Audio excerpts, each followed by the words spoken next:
Alrighty. I think it's time to start. It is a little early. I don't know if it's a little early for me. Probably is. But since I'm up, I figured I would just do some streaming.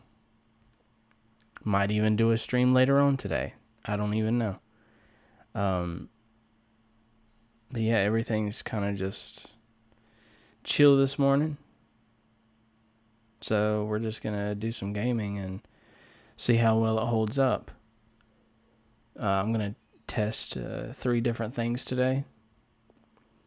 So probably what we'll do is we'll start with some Mario Brothers 3. Then we will get into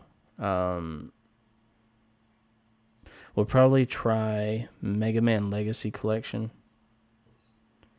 And then we'll do Jurassic World. Lego Jurassic World.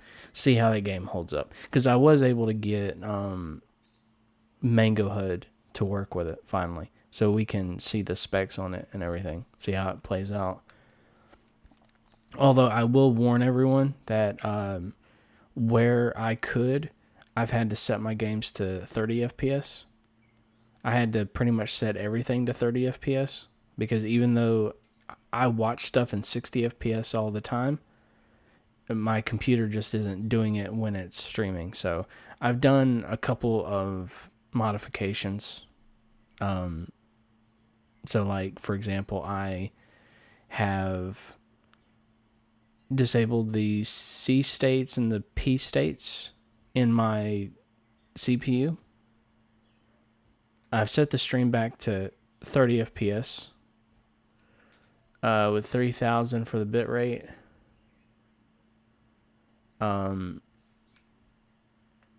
As far as that goes, like I said before, oh yeah, the other thing I did was I put in this command to set my power mode or my power management for my battery.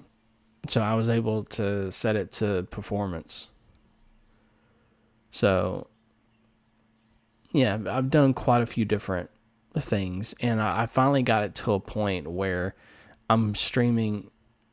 Well, like while I'm streaming, I'm at a constant 3 gigahertz, give or take. But like it's not back low to like 1 gigahertz or some crap like that. So definitely doing some different things.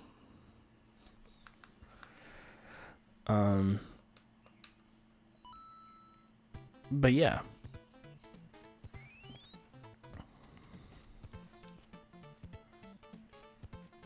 Let me tweak something just really quick.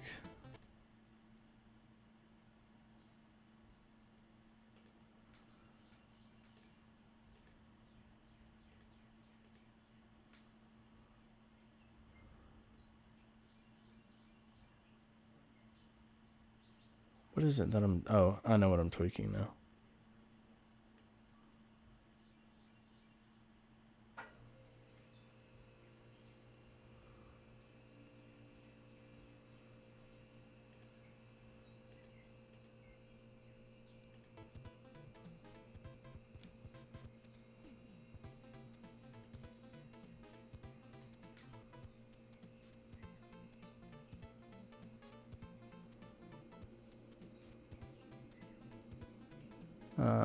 Something's not working right here. Okay. No, I think I fixed it that time. Yeah, so everything in general seems to be running smoothly now. I can't do the 60 FPS like I want it to, but I have a stable stream now, I feel.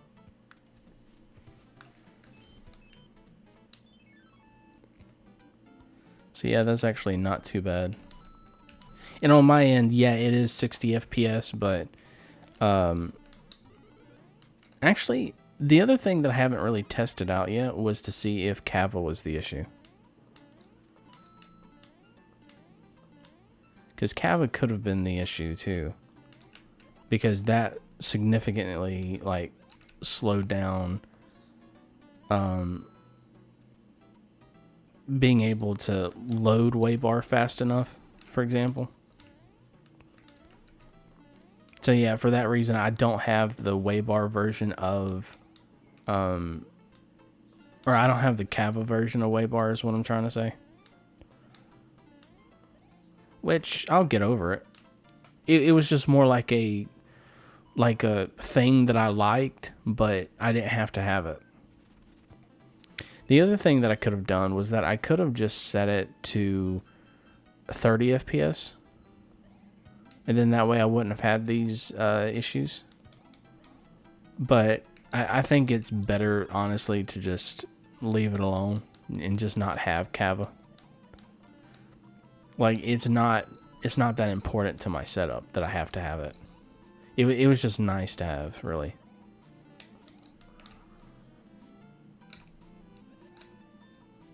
Yeah, see, I'm able to game just fine. I'm not losing any frames, or frame rates, I mean. Or FPS.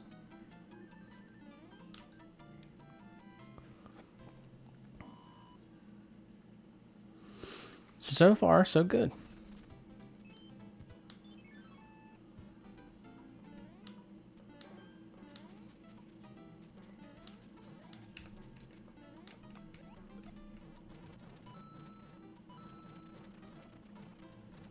And we will not be using warp whistles in this. Just because I don't plan on playing this for very long. This is just like to test to make sure that everything is working with Linux and everything, and working with my system.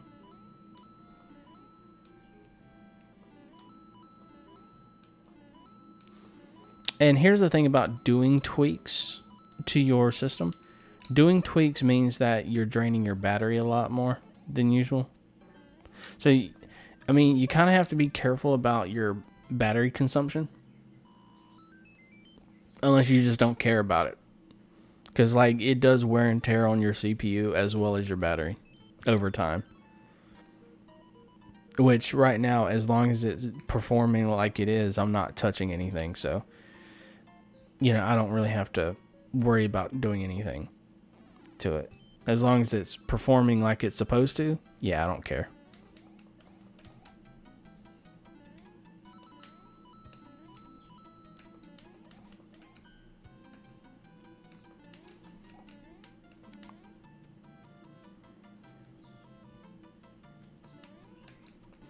Just gotta get over this.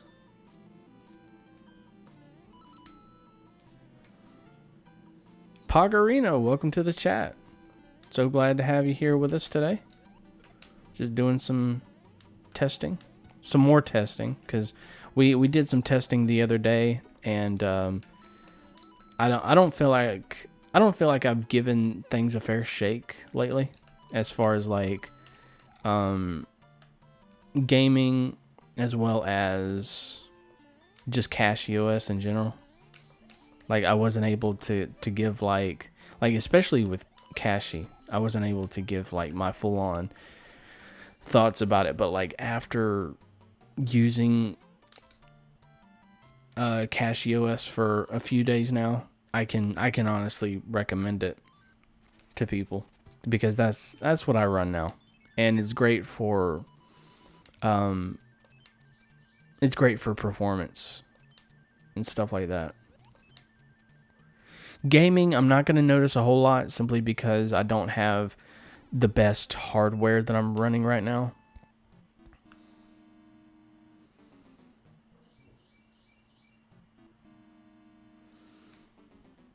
Yeah, I mean, it happens. Oh, and so did that. That happened because I looked over. I only use Linux, and I can just assume any game will open. Yeah, that's what I was referring to, was that comment. I don't even check ProtonDB anymore. I just open it. Yeah, so for me, I still look at ProtonDB just because I don't know. I want to make sure that I'm doing everything right when I'm setting up the game.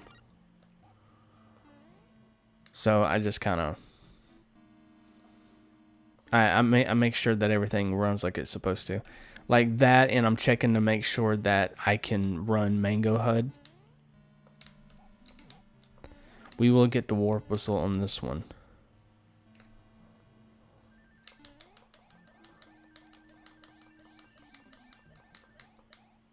Yeah, man, some of these deaths, they do not play around.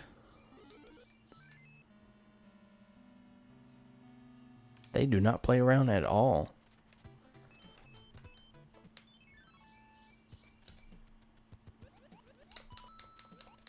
Yeah, let's get those coins. Really? I knew something like that was going to happen. It's been a little while since I've played. I don't really play games that often. I just do it when I'm up for it. Yeah, I just like to make sure that like my system's running to its full potential. And like I feel like that's what it's doing.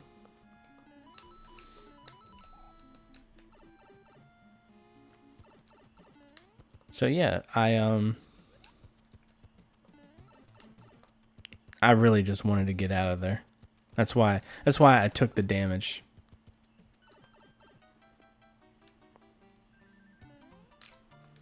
I love your top bar with all the stats. Thank you. This is actually, I'm running Hyperland right now, and so I'm running Waybar. This is my personal configuration. Built it from scratch, basically. Well, I say basically. I took the original config file and then I just tweaked it to my liking, and this is what I ended up coming up with. So this is Super Mario Brothers 3. Yeah, this is a game, like, usually any game that I play on this, I own. So I do own this game.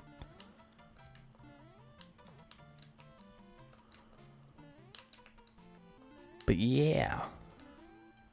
I figured I would do a little Super Mario Brothers 3 just to see how well it's doing, and it is doing well with VSync. My FPS has not dropped, and that's very good. And I don't know if, like, applying the optimizations that I did, I don't know if it would still work with 60 FPS or not, but I'm not going to try it since everything's working. Was it easy to get the files onto your PC? I'm trying to think of what you mean. Like, are you talking about the configuration files, or are we talking about, like, gaming?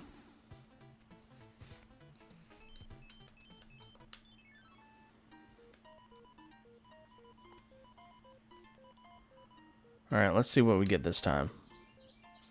Alright, we got a leaf, y'all. I don't know if it's gonna work.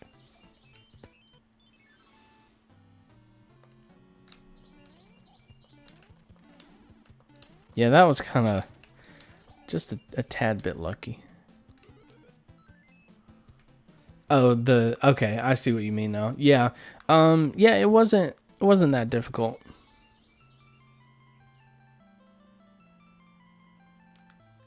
Like I was able to maneuver things like I was supposed to.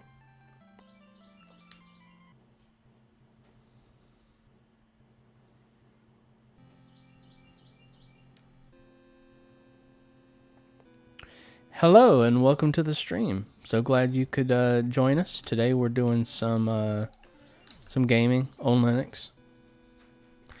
Just mostly doing some test runs here. Seeing what, you know, how we can play games and all here.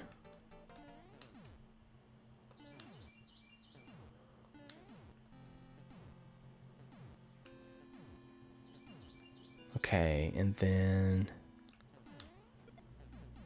Oh, that was risky, y'all. That was risky.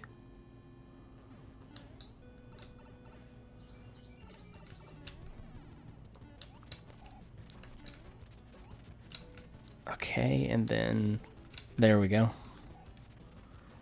Usually that first boss is pretty easy.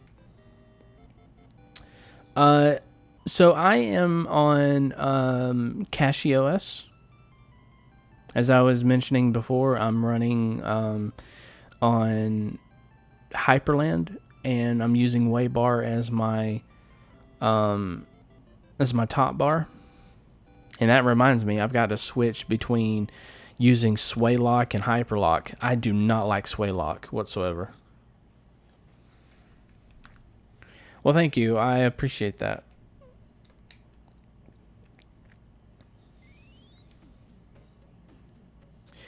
You know what? I'll play until the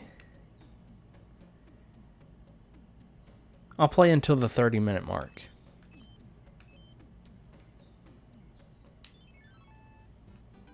Or the 30-minute mark of the stream, I'm saying. I'll play until then.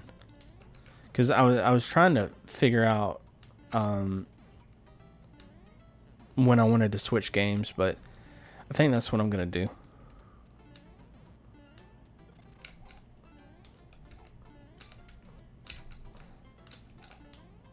There we go. And then...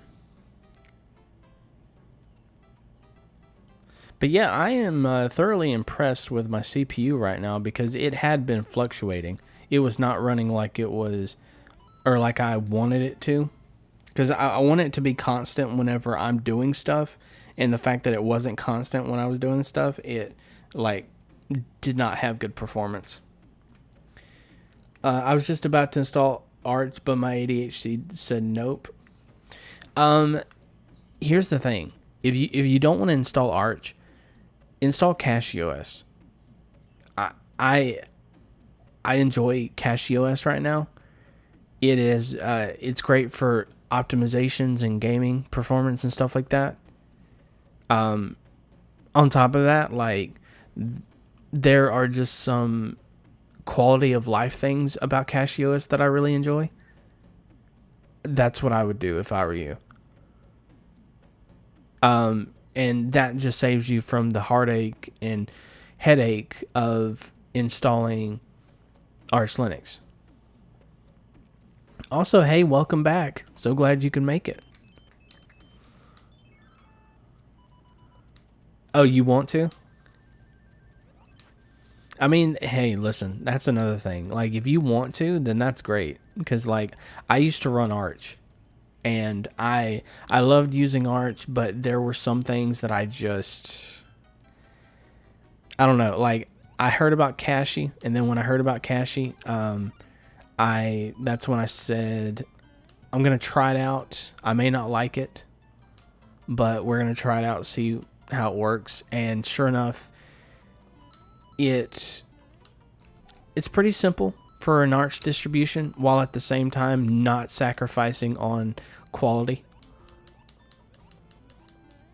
So yeah, I would definitely recommend not getting that fish. No, I would. No, I'm just playing. I would recommend CashOS to people these days, I think. But I might give it a try. I'm downloading it right now.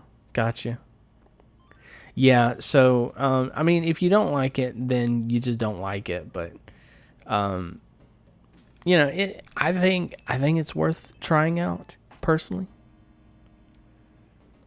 I mean, CashOS has made me move from Arch, and like moving from Arch is a difficult thing to do for me because of my customizations and just everything that I do with my computer.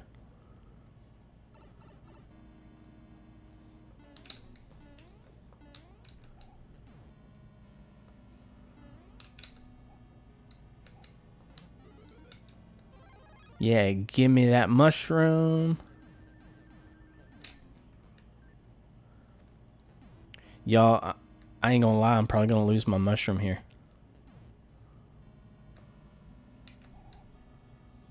Probably gonna lose it here.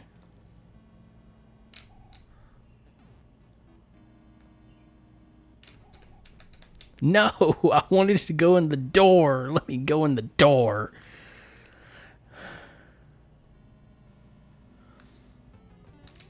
But yeah, everything with the stream seems to be working like it's supposed to. After I did the optimizations, after I cut down on my FPS and OBS and stuff like that, like it seems to be running this game a whole lot better because I was having trouble the other day with it. So it's really nice to have that going like it's supposed to. So we got...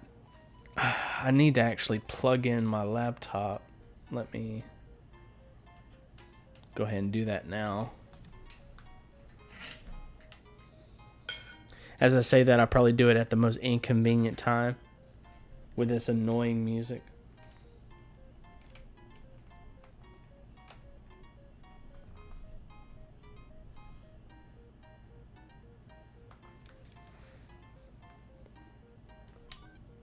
All right, there we go.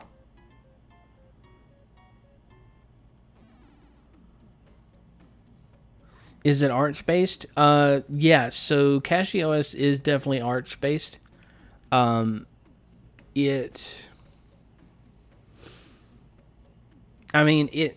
still going to use like Pac-Man and stuff like that.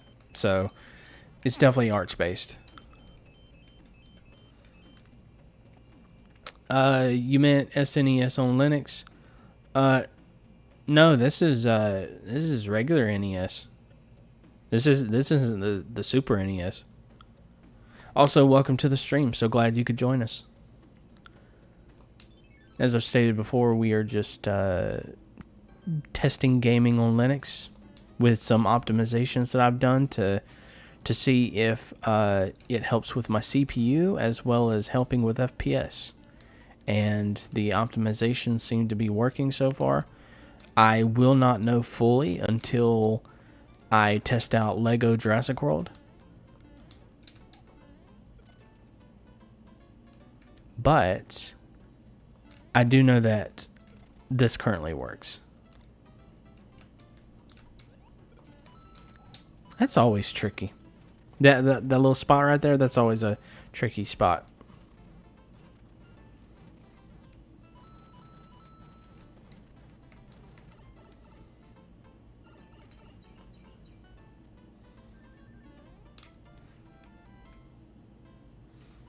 Oh, I could have got a mushroom. Why didn't I just go slow? Alright, so that is the 30-minute mark. So, what we're going to do, I'm going to switch. I need to...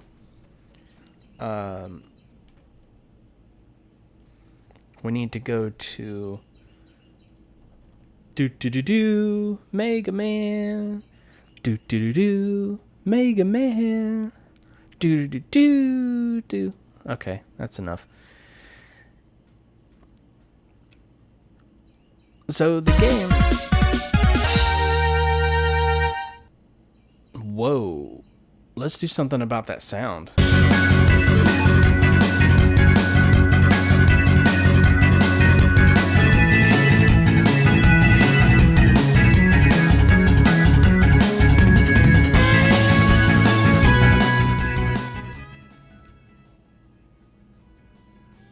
Yeah, sorry about that, you guys. I forgot to do something about the sound. Oh, thank you. Alright. I'm going to leave that open just in case I need to go back to it. Alright, so as you can see, we have Mega Man running from the Legacy Collection on Steam. So far, the GPU is doing good.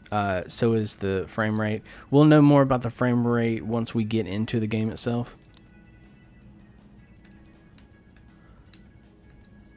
No, I don't want to quit.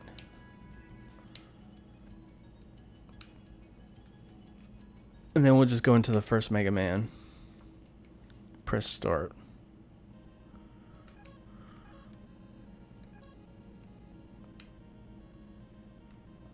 Okay, I am thoroughly impressed. I'm still holding...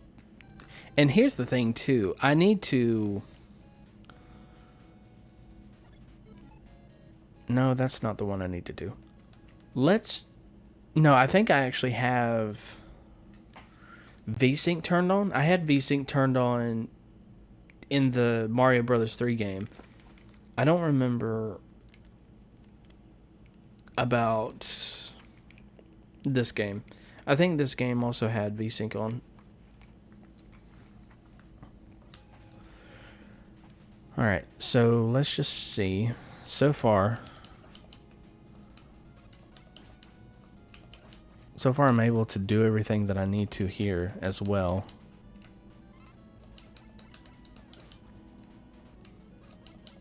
Now, you guys aren't seeing it in 30 FPS, and that's gonna have to do for now until I can do better.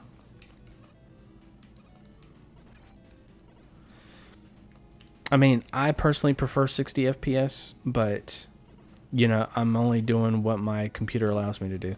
And like, see, the thing is that whenever I'm not streaming, that's a whole different story. Like, I'm able to do 60 FPS, but when I'm streaming, for some reason I can't. Okay, let's get these. That OS is small. I expected it to take forever to make a USB. Yeah, I mean, it's not too big. I mean, Arch is definitely smaller for sure, but yeah, for an OS or for a distribution, it's not that much, in my opinion.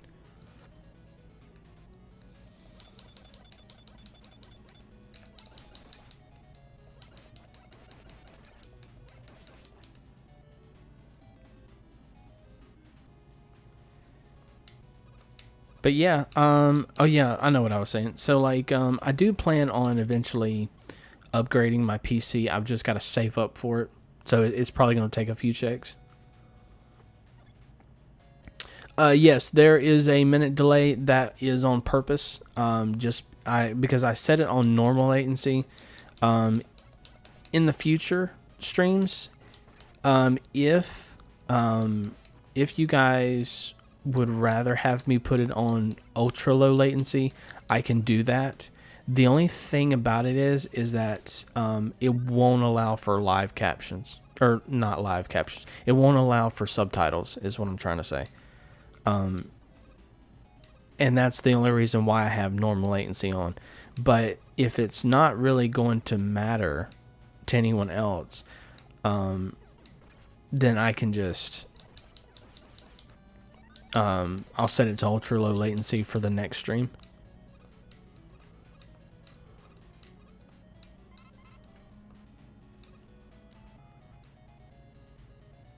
Oh, okay.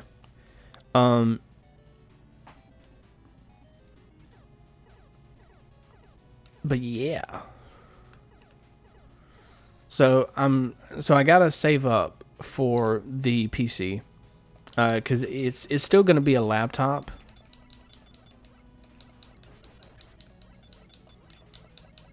But it's just going to be like a gaming one. One that I have a good GPU in. I've got to find one that's like... And it's probably going to be one from Walmart, maybe. Okay, so at that part, I have to just wait it out until that bullet comes by.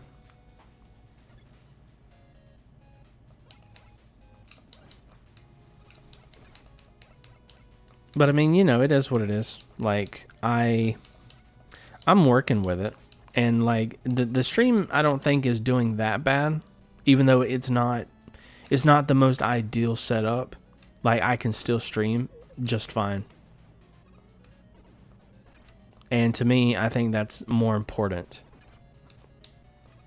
And like, for most of the things that I do anyway, I don't need that much of a boost in performance.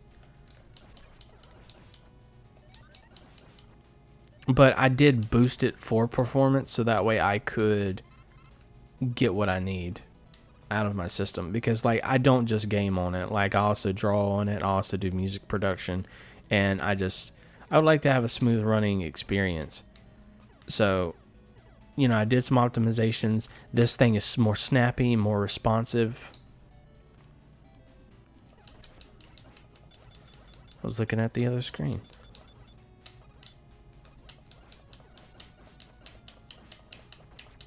There we go. Got him out of the way.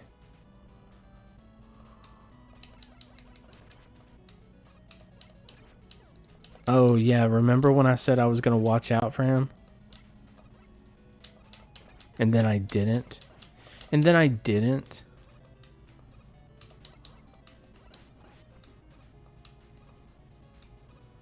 Okay, that's probably the farthest I've gotten yet. I might have gotten farther yesterday, actually. Yeah, I got farther yesterday. With the same exact... Oh, yeah. Why does he do that? Because, like, the last time he was up at the very top.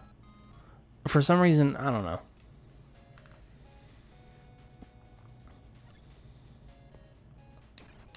But yeah, here's the thing about Mega Man. It's been forever since I've, like, actually sat down to play the game. But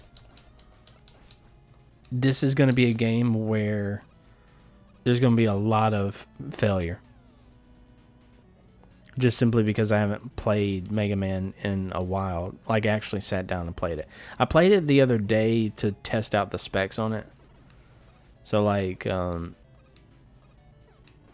yeah, I gotta say it's doing really well on the FPS. I can't complain.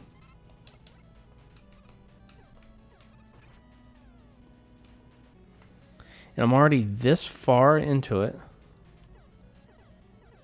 Oh, I might install CachyOS on my tablet. Gotcha. I didn't know you could install CachyOS on... Oh, yeah, handheld systems. Yeah, you definitely could.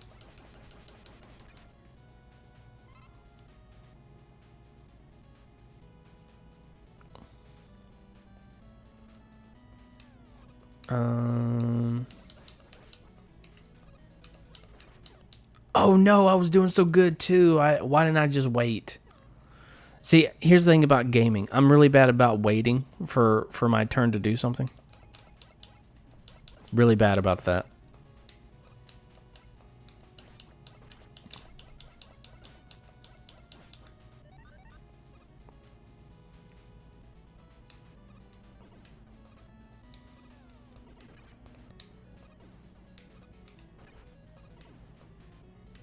Yeah, see, even now I'm, like, bad about waiting.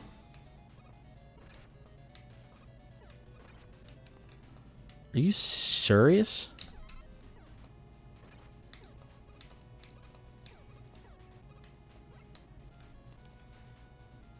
I will jailbreak as it is normal ARM tablet. Okay. Oh man, it's been forever since I've done something like that. These days, I don't really do that sort of thing.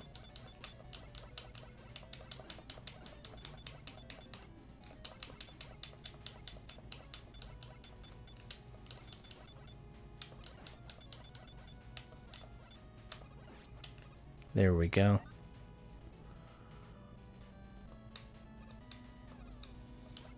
All right, take my time here now.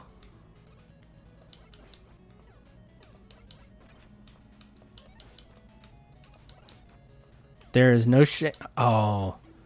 And then right as I say that.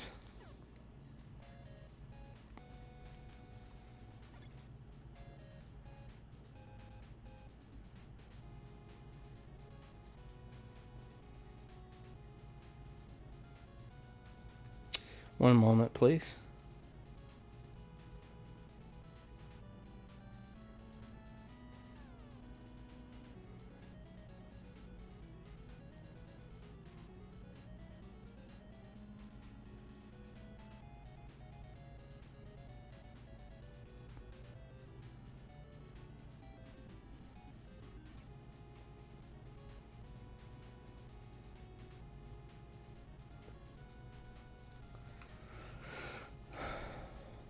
Yeah, so I'm not sure how much longer I'm going to be streaming.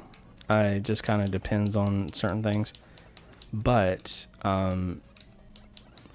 I might end up doing a stream later on today. I wanted to do an early stream because I got kind of bored and I couldn't sleep. But I got stuff to do today. Just a couple things, and then I'll come back. The only thing is that I don't know if I'm going to, like, what it is that I'm going to stream. It's the only thing I don't know about right now. I'm going to take that dude out there.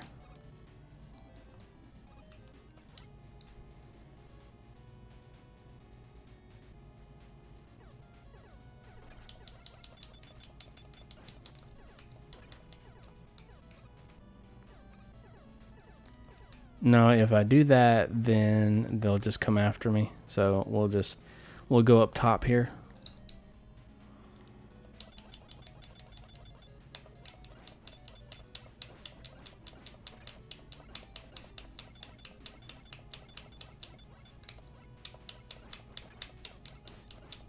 There we go.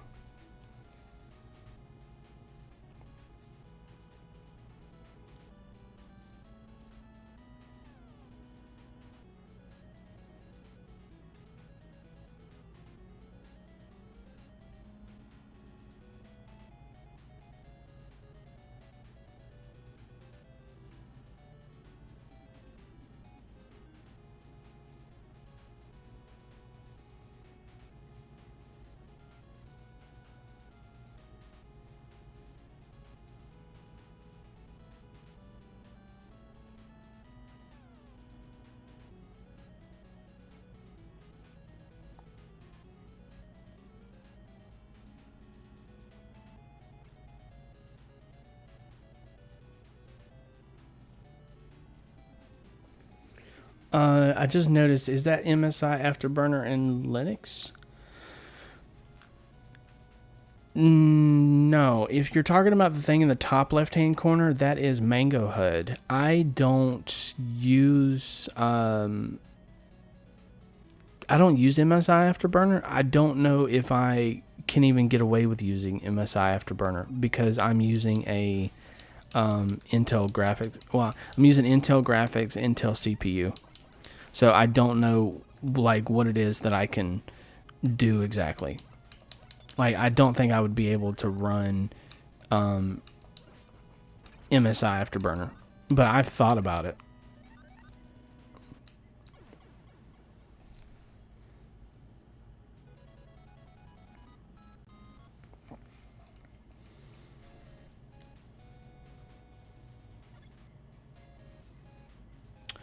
Oh, gotcha. Yeah, I'm on Linux.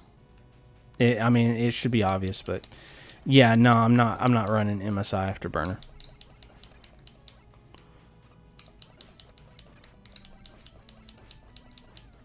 Yeah, go ahead and take those out of the way.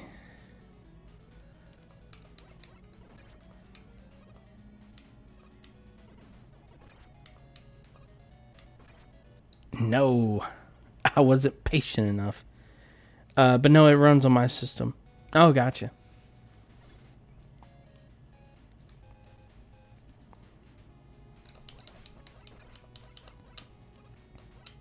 While we have everybody here, there's just a couple of things I want to mention. If you enjoy what you're seeing, make sure to hit that like button. If you really like what you see, you can also subscribe to the channel. That's always helpful. And I also have a Discord server where you can talk with other Linux users. You can ask for help. You can share your risings there. You can get in contact with me, probably the most important thing, but yeah, just feel free if you feel the need, and if not, that's great too. I just enjoy having you guys here, so I'm glad you're here. Oh, cool. I just, if you've joined the server, I haven't looked at my Discord yet.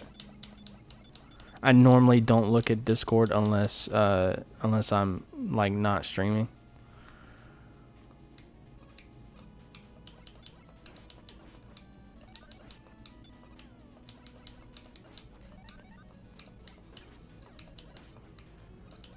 Okay, so far that's working out great. Really? I think they do that on purpose. Alright, so let's go up here.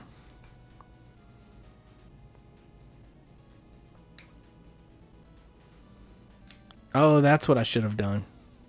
Instead of going all the way to the top there. Now we got some new territory.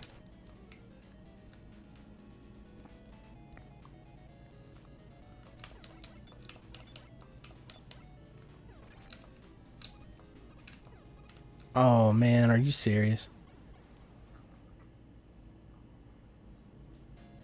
Yeah, basically. Oh, okay, cool. No, listen, I appreciate it either way. Oh, you know what? We done hit a halfway mark. That's why I'm here now. That is nice. Yeah, so we have... Oh man, I just killed him too. Are you serious?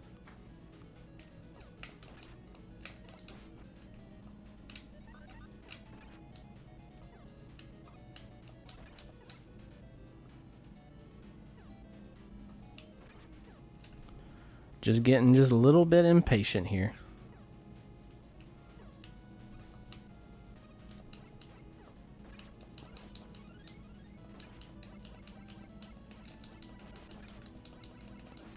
I mean, not like I need it, but I have another life at least. Oh, I could get another one if I wanted one. Just infinite lives there. Ooh. Oh, I see what we're doing here.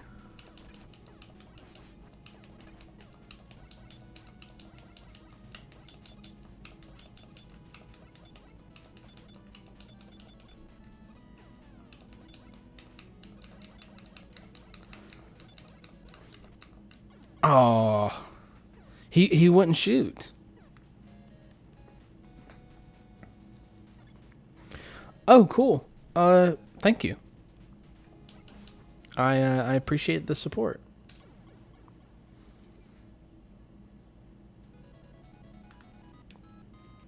Oh man, no! I started from the beginning. Oh, that is frustrating. You know, oddly enough, though, I have actually beat the Mega Man Legacy Collection. It was a pain, but I did beat it at some point. But this was like years ago when I beat it. Like if you can just imagine that, just like all the hours that I spent. I think I actually spent about according to Steam, it was like 30 hours or something like that playing Mega Man.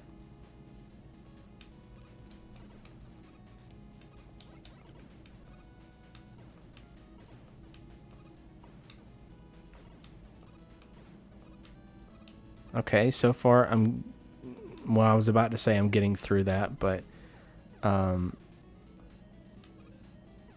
yeah, that's going a little too smoothly, I would say. A little too smoothly.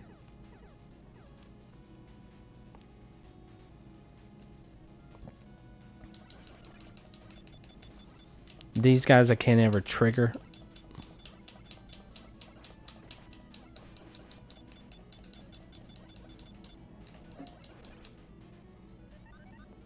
And so that's why it like takes forever for that.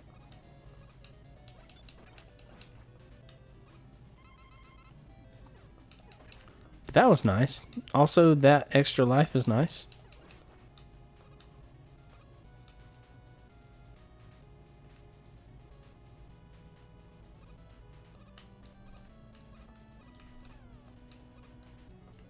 And then, oh my goodness. Can I just get up there?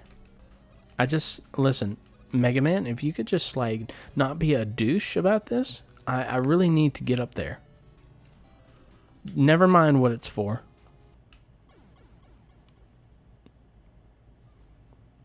I just walked off. It's the only way I can explain it. I just walked off. Never to be seen from again.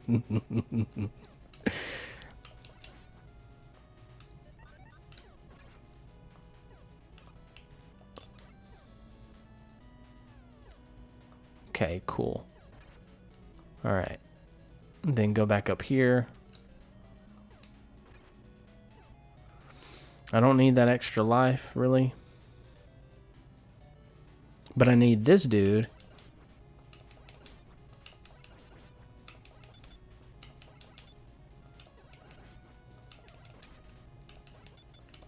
I need this dude to just die already.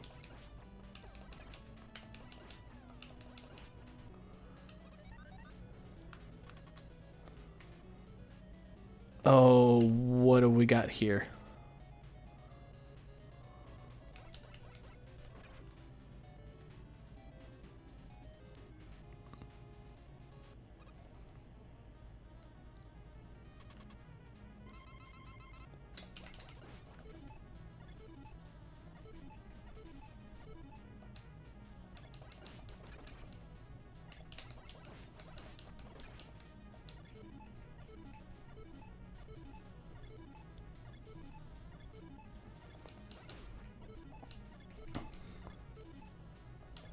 Oh, I'm trying to do this trick.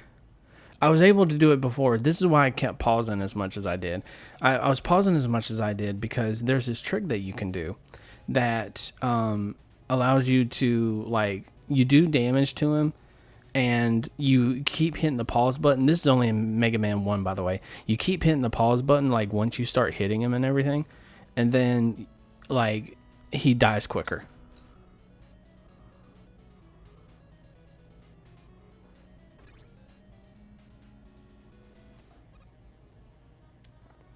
So let's see if we can actually beat this boss.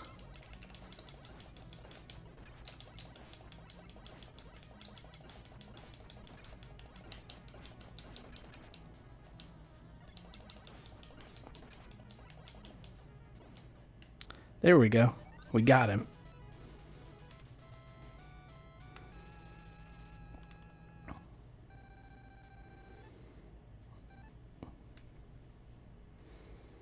We did it. We did it. Unfortunately, that's all the Mega Man I've got time for. So, Mega Man does run good on this. So now we can just exit out of that. Let's go to... Cross our fingers, you guys. We're going to try it. We're going to go for Jurassic World.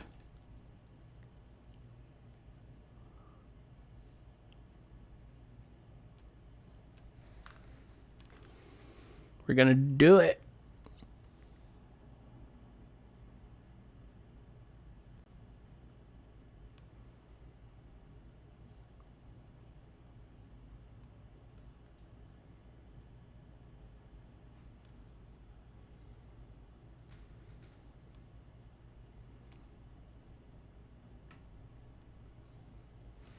Let's see.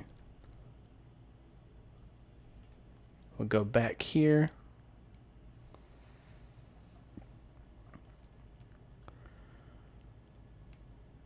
Okay, so far it's pretty smooth. I just wonder how much longer it's going to be smooth. Let's see, 22 FPS right now. That's not really that great. It is using a lot of GPU. The CPU seems to be doing fine.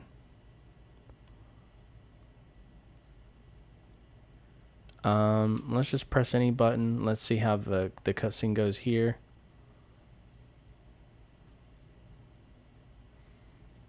I mean, the FPS may not be doing too good, but running the game actually isn't that bad. It doesn't seem like. Even though it's running at like 25 FPS right now. Normally it's supposed to run at 30. And this is like before I'm streaming. So when I'm not streaming, I can run this game at 30 FPS.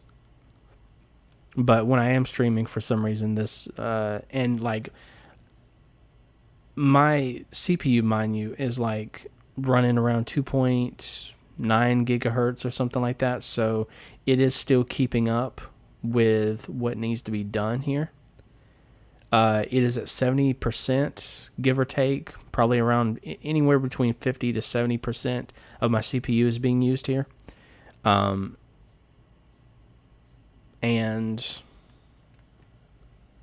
I don't know. I think the best way to test this is let's just go into a loaded game. Let's just see what it's looking like there, because I can tell more about like whether or not the game's going to run slowly or what have you.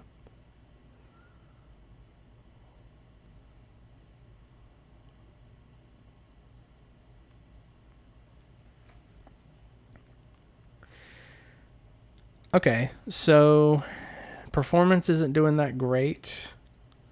I can still play the game. I can't play it at 30 FPS though. But nonetheless, the game is okay running it. Which I don't know how it's able to just stay calm like that.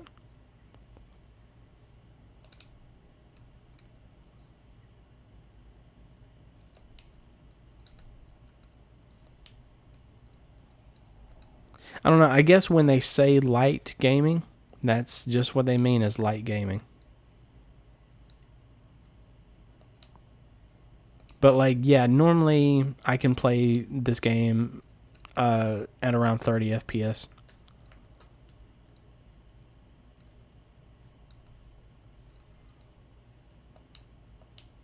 Oh yeah, I just remembered I have the sound off. The only thing about the Legacy collection of Mega Man is that it's not wanting to like it won't allow you to fix the volume unless you have to manually turn it down. I don't know. Let's see what the audio is here.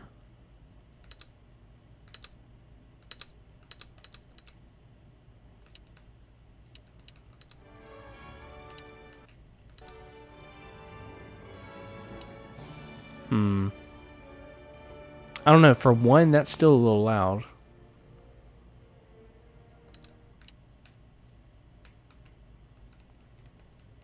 Yeah, that's still a little loud. I'm not gonna worry about the sound.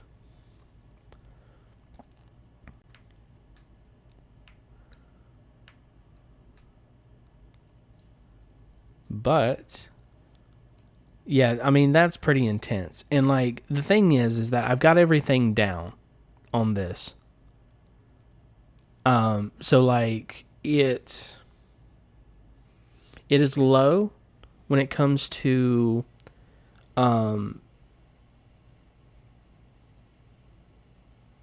like your shade. Well, I guess your hold on. Let me go into the options and then I can show you what I'm talking about. So like vertical sync is set to 30.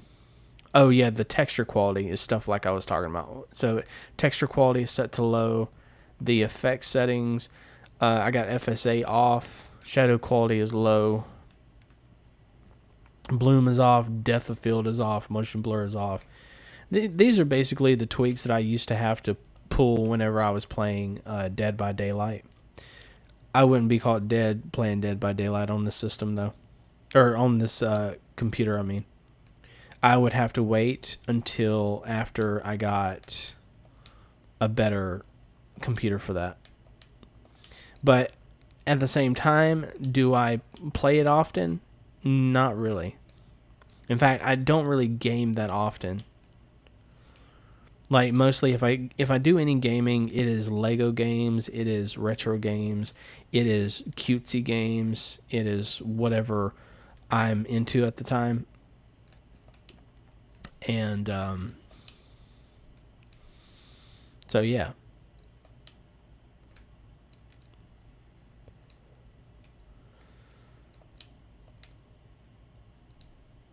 Okay, and then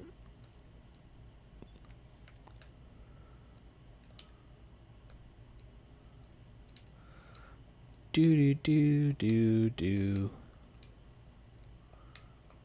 Okay, yeah, let's get out of that.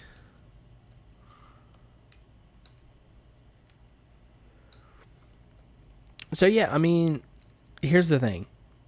20 FPS may not be beautiful. The game still runs. I can still function in the game.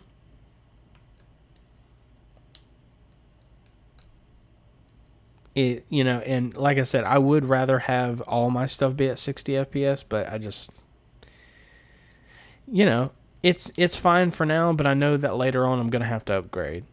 I'm just going to have to upgrade everything and just go from there. Like, the next time I get a computer, it's definitely going to be one that has a good GPU in it.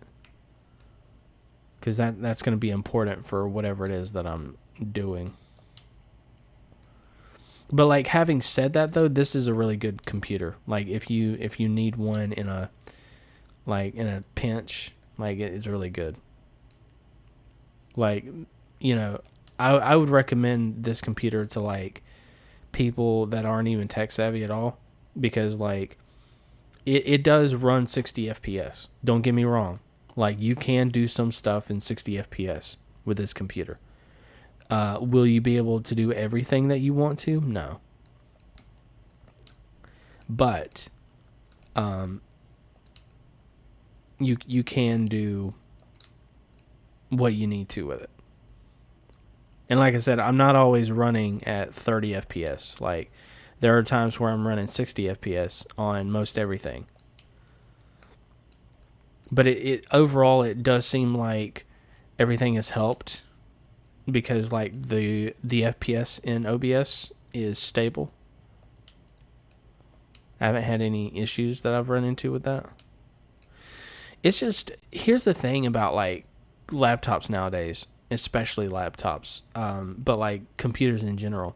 Like, they focus so much on this power saving stuff, and it doesn't really, I don't like it because you're not getting the most out of your PC. But at the same time, they say that doing the optimizations that you do can cause wear and tear long term on your CPU as well as your battery.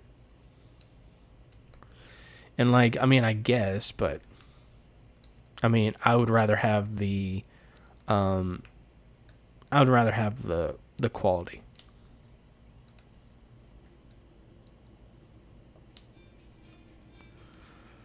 Oh boy. Hold on a minute.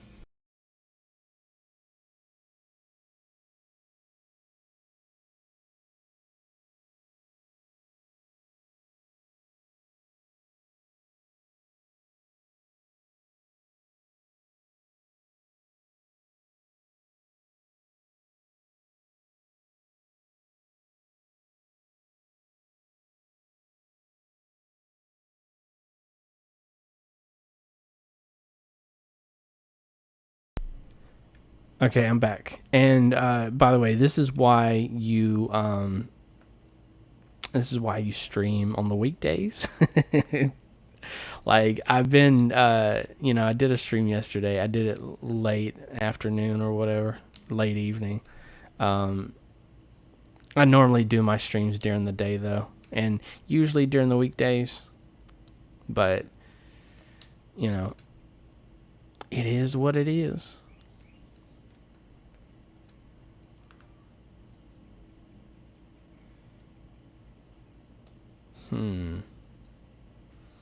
Just going around collecting stuff. It's the best way to test your graphics. Good way to test your CPU, see how that's doing. And I'm really surprised that the game is doing this poor, considering that it's not using as much GPU as it was when I was playing the game, like last night. Because I tried it last night, and I think I tried it the night before too. Yeah, I don't know, man.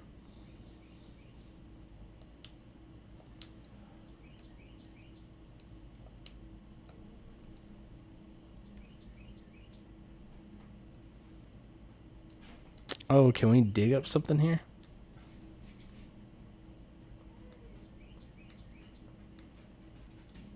Let's dig it up. Is that a heart? Oh no, we need a different dude. So like in this game at least, you have to have like different people to collect the different things. Oh look, got a brontosaurus. Nice.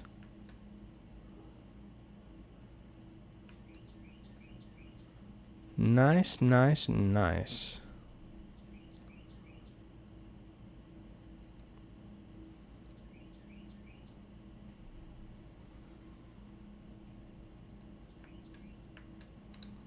So actually, yep,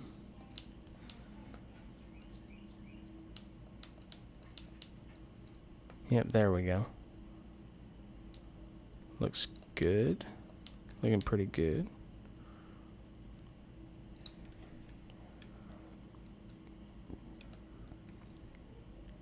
Yeah, so I'm not exactly sure what more I want to try out with this because, like, I've done all the tests that I'm really going to do because, like, everything works as it's supposed to. So, I mean, in the future, we can have gaming streams where we just talk about Linux as well. That definitely is a possibility now.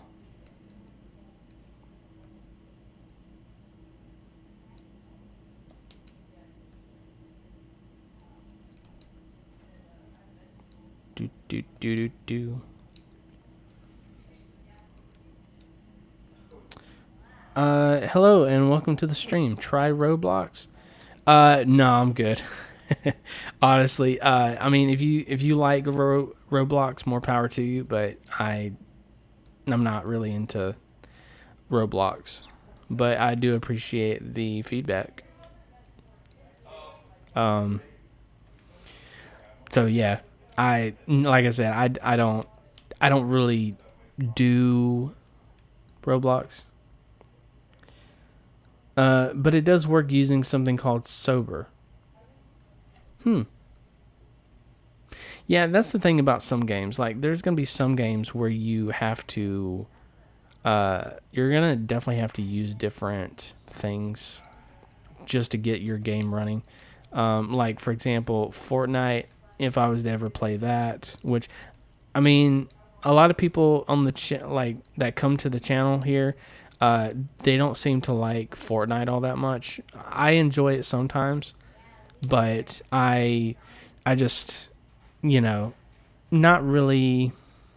I haven't played it in a while, so, but I would have to play that on GeForce Now, as well as some other games, just because of like, I wouldn't want to get like because there's some games I don't know for certain if you like there's some games where you will get banned for using Linux, and then there'll be some games where it'll just let you know that you can't load this on Linux because of like BattleEye or something. Fortnite is now a copy of Roblox with their Creative 2.0. Fortnite is like a copy of everything. It's like, let's see how much we can put together that comes from different things. So like Brick Life is basically just Second Life. Their Imposters game was Among Us. Really the only thing that was like unique to them was Battle Royale. But then you start getting into creative, like Lego, Fortnite. That's like your Minecraft, and yeah. So no, I totally get that. I definitely understand where they're coming from with that. I guess they're just trying to reach a wider audience, and now they've got like King of the Hill and Family Guy skins and Bob's Burger skins. And I'm just like, wow. And I say wow like I'm not enthused. I'm not really that enthused about it. I'm just kind of like, you're starting to come out with skins for everything now. which I don't think is a bad thing necessarily. I just think that like one of the things that happens whenever people get like whenever the shop gets new skins is that they'll go and buy the skins, and that's so that way they can not only look like everyone. Well, I guess that is the whole point, is to look like everyone else, so that way you can't tell like who's who whenever you're battling against each other. So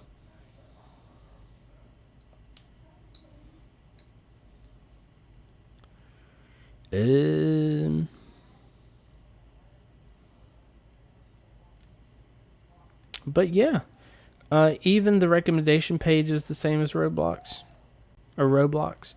Yeah, like I said, I never. Here's the thing: I've never played Roblox. I don't plan on it. It's just not something that interests me.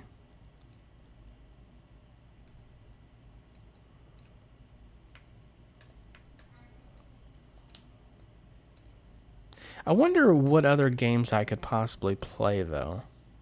This has got me wondering, like, what other games in my Steam can I possibly play?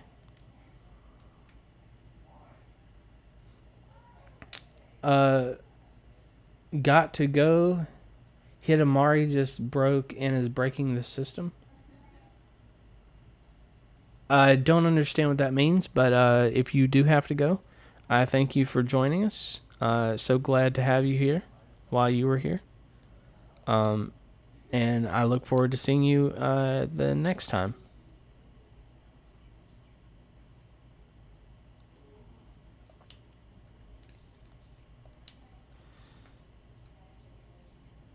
But yeah,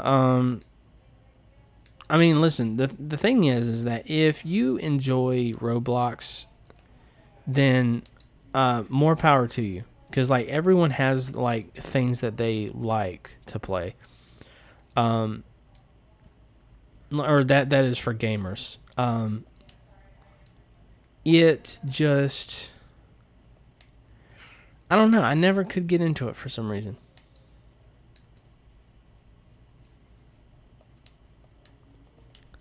I can't break that. I wanted to move out to Linux Mint, but the issue is that Roblox isn't compatible for Linux after they released their anti-cheat. Yeah, so Linux Mint, I mean, I can't speak for like gaming and stuff like that. I don't know how you would play Roblox. Um, it's just, I don't know. You might could play with GeForce now. I don't know for certain, so don't quote me on that. But I know that there's some games that you can play with GeForce now. That you wouldn't think would be possible, but it works out. Man, that sun is in my eyes. Like, go away. It's too bright. I'm definitely gonna need a nap today. That much is for certain.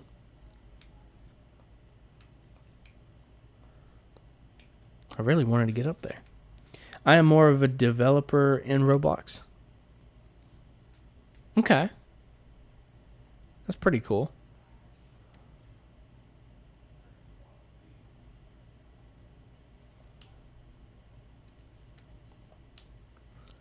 Yeah, I don't know. I don't do a lot of developing in video games.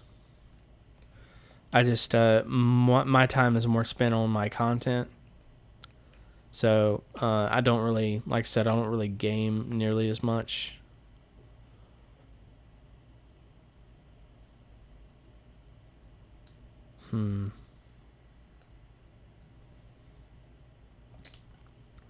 This is also a reason why you shouldn't stream, like, or maybe I should just like move my setup. But like that sun is really in my eyes right now, and it's just the angle at where I'm setting right now. But like I can't move it because that would require me to move my entire system and everything, and I just don't have anywhere else for it to go.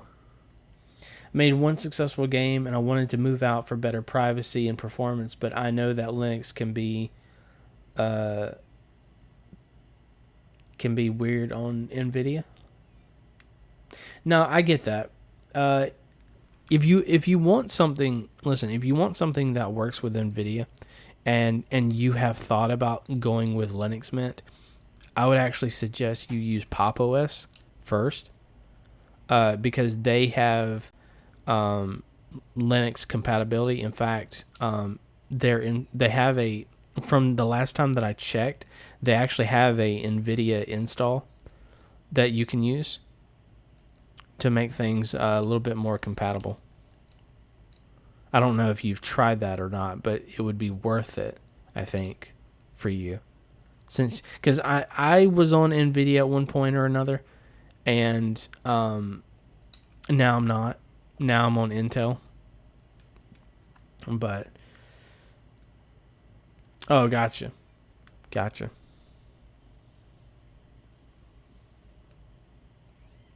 But yeah, I would just say try out Pop! OS, see how that works for you.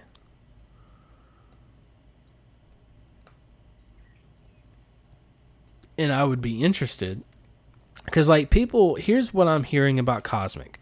Because I'm interested in hearing what people have to say about Cosmic.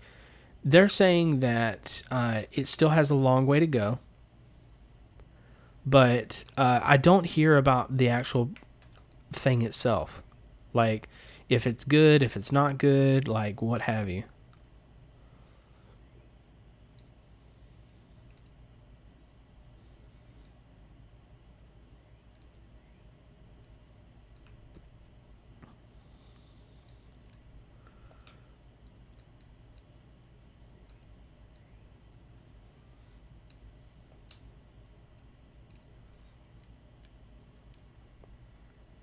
Do, do, do, do, do. Just going and smashing things.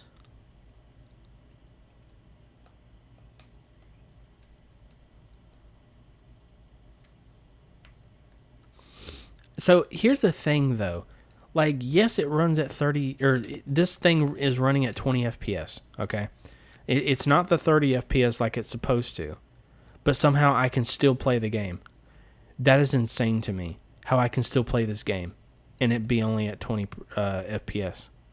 Because, like, I remember when I was playing Dead by Daylight that, like, I wasn't able to function the game at all. But then, of course, I wasn't using, like, optimizations back then either, because, like, I didn't really have a whole lot of options as far as that went.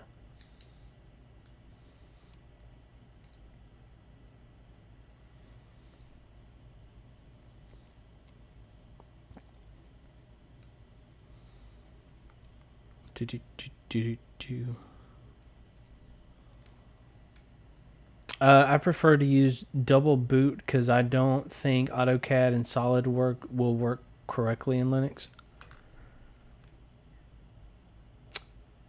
I wonder if you mean dual boot. If that is the case, then yes. People do dual boot all the time. I personally, the thing is that I don't recommend dual booting simply because you can. All it takes is one Windows or one Windows update. All it takes is one Windows update, and you will have your grub uh, overwritten. That's all it takes. So I don't know. I guess for me, it's kind of risky because, like, I want to be able to access, like, my Linux stuff. And, like, while I've never had that happen to me before, that is a risk that you would be willing to take.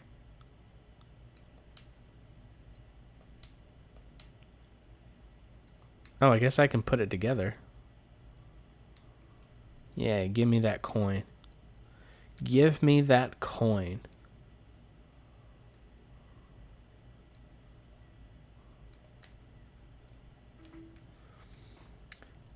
I have a modded window with GGOS, so there is no update.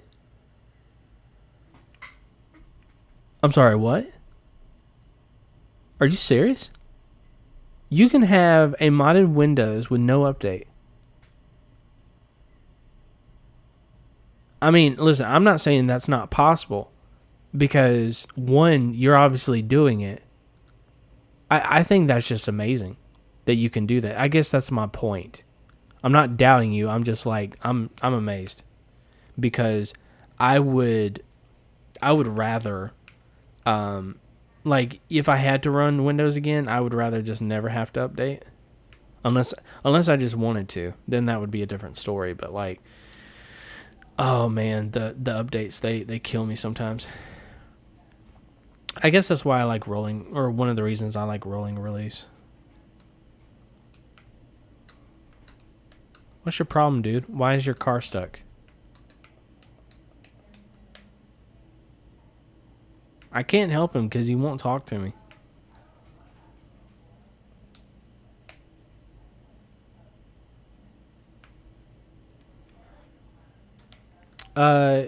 It's an optimized version. It only takes 3 go. Okay.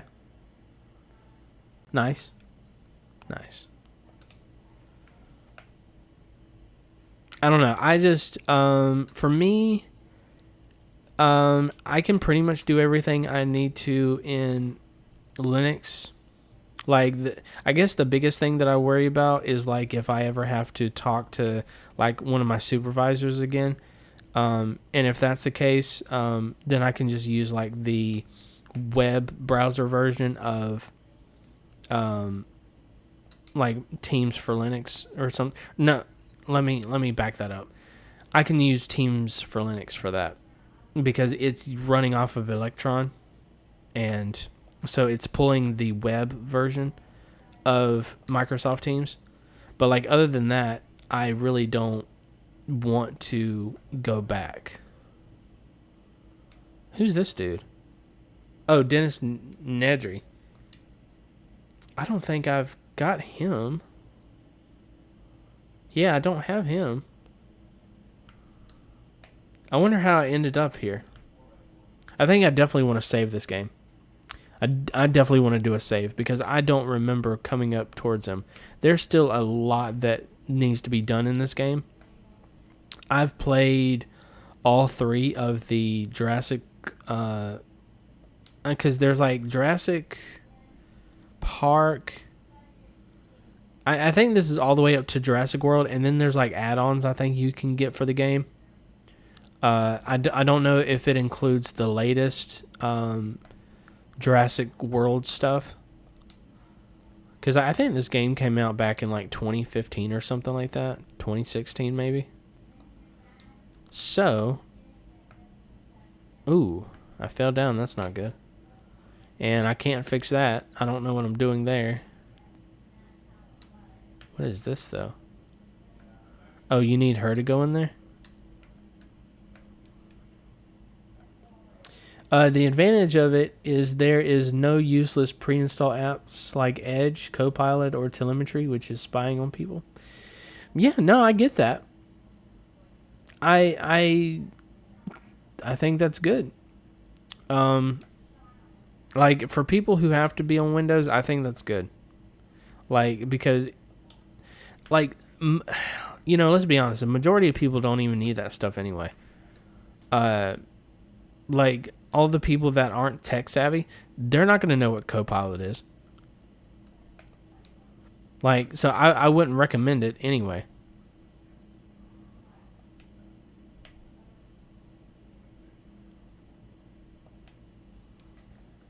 A Google search says GGOS hasn't been updated for 2 years and that RevOS is up to date. Okay, I'll take your word for it. Because I don't know anything about that. Also, welcome to the stream. We are glad to have you here. We're just testing out some gaming on Linux. Earlier we did Super Mario Brothers 3, then we did the Mega Man Legacy Collection, and now we're on to something a little more graphic intensive. Even though I was able to bring it down to like 30 FPS, which is Lego Jurassic World is what we're playing now. because these are the other types of games that I like is the Lego games.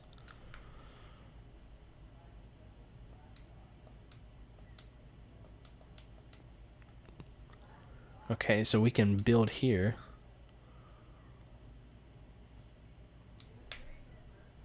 That was a really fast build time. Yeah, I will say that since I made the optimizations on my like PC and stuff, it it has made things better.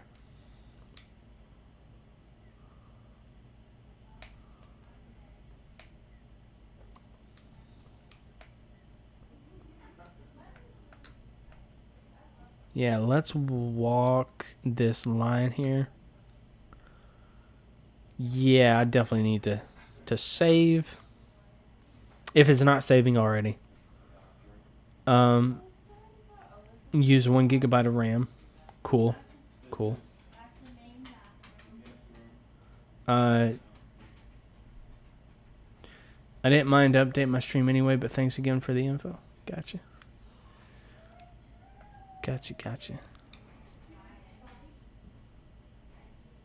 What is this over here? Is this another one? I guess that's another block, but I can't do anything about it right now. And what is... Oh, yeah, that dude. He will not talk to me, so... Let's... No, I don't need to...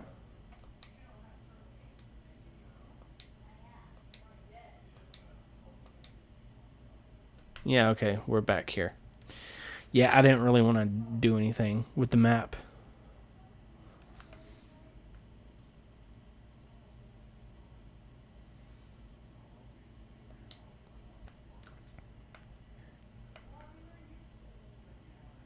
But yeah, this actually turned out to be really great as far as the stream is concerned. It's a lot better than I expected.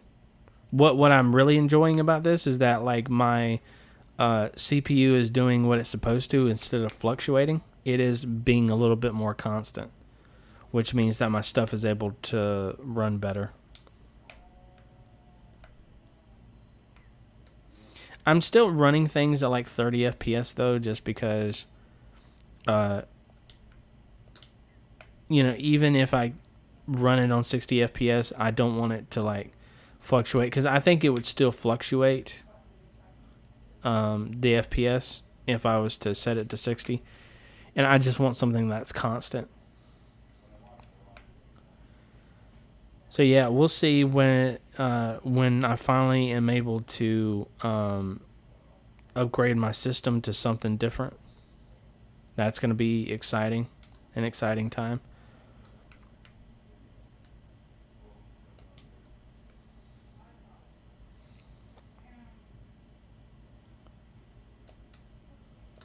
Do do do do do do do do do.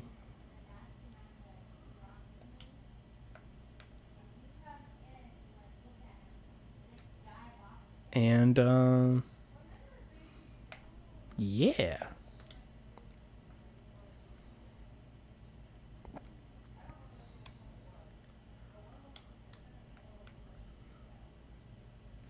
So yeah, when I come back today, I'll probably just end up just like talking about CashOS and giving my personal thoughts on it.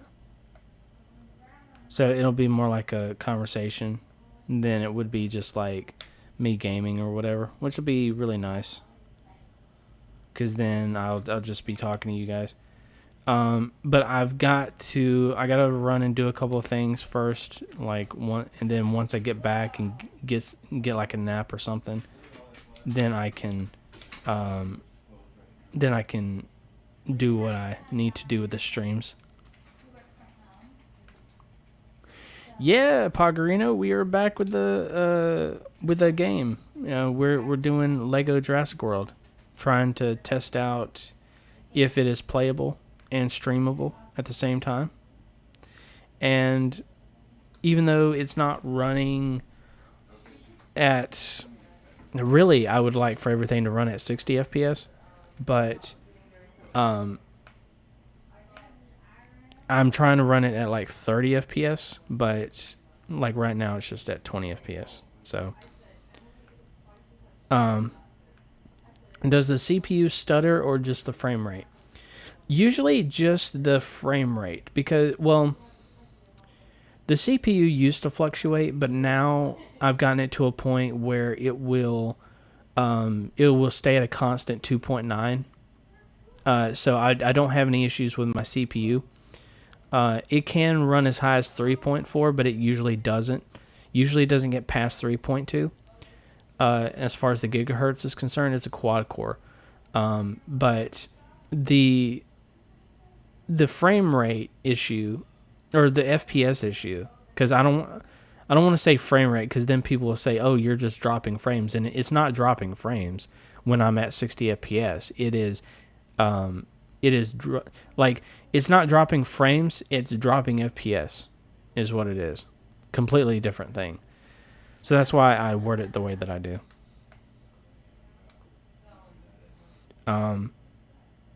But yeah, usually it is just the frame rate. Or, sorry, not the frame rate, the FPS.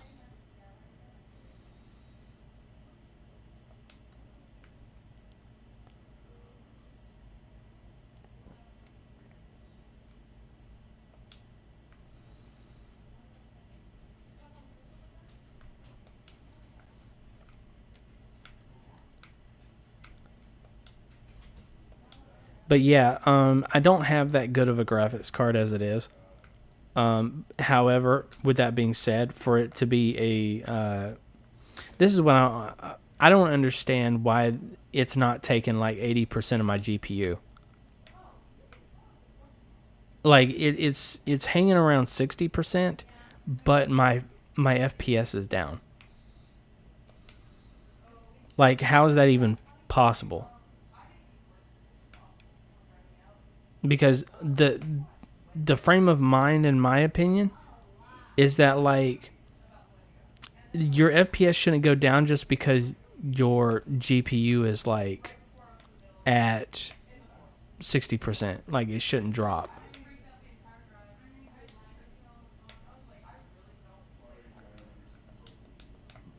I can't take out that tree, can I? No. I was trying to take out that tree. That tree didn't stand a chance. Do.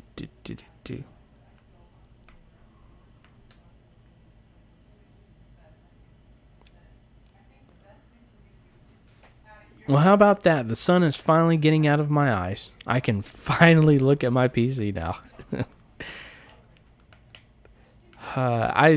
That's just the thing. I didn't know, like, when I set up my computer stuff here, that it was gonna, like, get in the way. But, like, then again, I didn't think I was gonna do, like, an early morning stream either.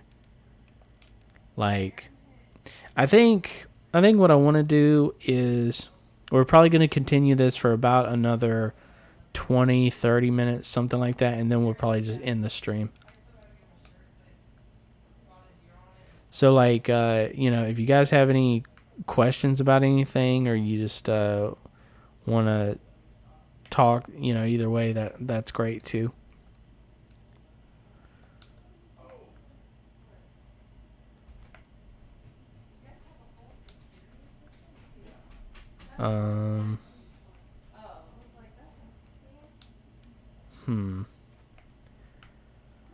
I will take this time again to let everyone know about the Discord server. If you would like, you can join and talk with people that are also on Linux. You can also post your writings. You can ask questions. You can, most importantly, get in contact with me if you ever need to, because it is difficult as a content creator these days on YouTube to get in contact. So Discord's your best bet. If you like the stream, make sure to give it a thumbs up. And if you really like the stream, you can also subscribe because that also helps out too. Um, but yeah, that's all I got to say about that.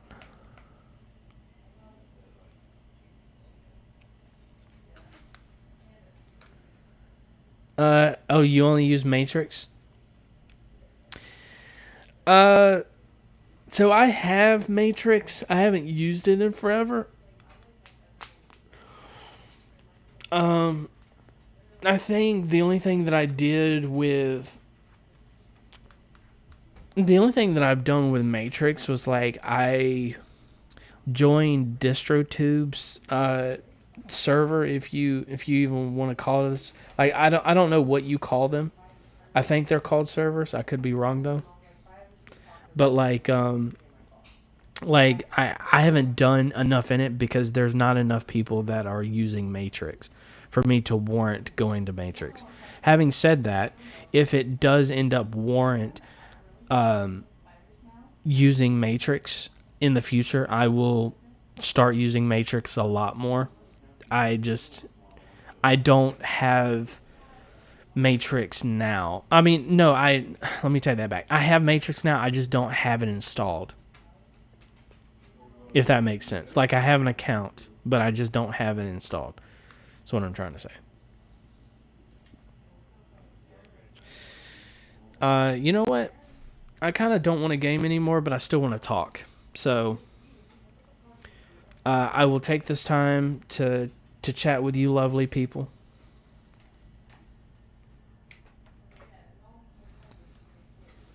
Um, yeah, fair. There's like more people using Discord anyway, so it makes sense for you to. Yeah, um, I use it because like that's what everyone else is using, and for me, that's what it comes down to. Is that especially like if you are new to Linux, like I don't usually recommend. Um, I don't ever recommend Ubuntu to anyone. But like if you want something with a huge support system of like people um like if you've got problems with your system or whatever, someone's asked a question about that already in the forums. So like Ubuntu would be great to be able to go to so that you can fix your problems more efficiently. Having said that though, I would not recommend it to someone who is more experienced in Linux just because Ubuntu is very limiting. Like, understand that Ubuntu has a specific audience. And I think it's for people that aren't that tech savvy and people that could also be beginners as well. Um, it's for people like that. But even then, I still wouldn't. I don't know. I don't recommend it. Ubuntu is I for that, but I do feel like Arch has the exact same type of thing. Arch does, absolutely. What it comes down to is that are you willing to invest your time in Arch Linux?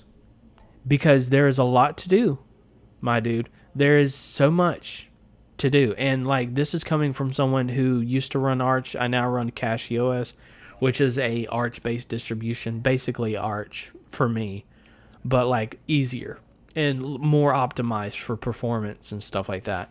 But Arch does have a a more extensive library of stuff in forums and packages and what have you. Like the world is your oyster when it comes to Arch Linux. The only thing is, like I said, are you willing to invest the time to learn Arch and to figure out how it works? Because if you're not willing to do that, Arch is not for you. Yes, they do have the install script. So here's the thing about Arch. I've done a previous stream where I've streamed Arch Linux. Um, I did that. I did like the normal install, like not with the install script. I did like a normal install. It took me like 3 tries, but on the third try, I actually did it with disk encryption. And so I've done it before the normal way, or what people consider the normal way. I prefer using the install script because it makes my life simpler. It makes just everything simpler. And like now that I'm running CachyOS, like everything's just like it's even more simple. Like there's a lot of stuff that I don't have to worry about like I do with Arch Linux, because CachyOS already comes optimized. So there's not a lot that I have to do to it.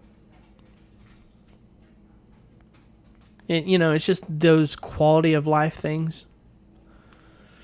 But anything, like, if you can get it as close to Arch Linux as possible, I would say. Like, as far as forks go, if you can get something that is as close to Arch Linux as possible, that is the most ideal, in my opinion.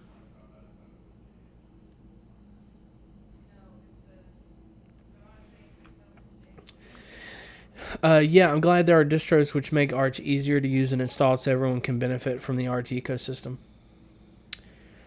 I would also agree with that. I'm glad for that as well. Makes it a lot easier. Arch is the wild west of distros. If you draw too quickly, you can shoot yourself in the foot. That's a pretty good analogy. I don't disagree with that, actually. I think that's a good point. They'll still need to learn their system and learn a lot, no matter which distro. I mean, yes and no. Like, it comes down to which system is easier to learn, because for that matter people could just go to Windows if that's the case. Like, I don't know. Your statement is true. I will say that, but there's parts of that where I disagree. There's nuance in that statement, because like, yes, you still have to learn a lot about your system, but are you willing to take the time to learn that specific system? I guess, because that makes a lot of difference. So like a lot of people, for example, they are invested in learning Windows because that's what everyone else is using, and so they will use it for the sake of being able to communicate with other people efficiently and interact with people efficiently, where they may not want to do all the customizations that you can do with Arch. Even to use Windows or Mac OS, you need to learn your system. No, that is true. No, you're right. That is absolutely true. You need to learn your system no matter what you do. The question comes down to, are you willing to take the time to learn that system? That's always the case. Because some systems are going to be a lot easier than others.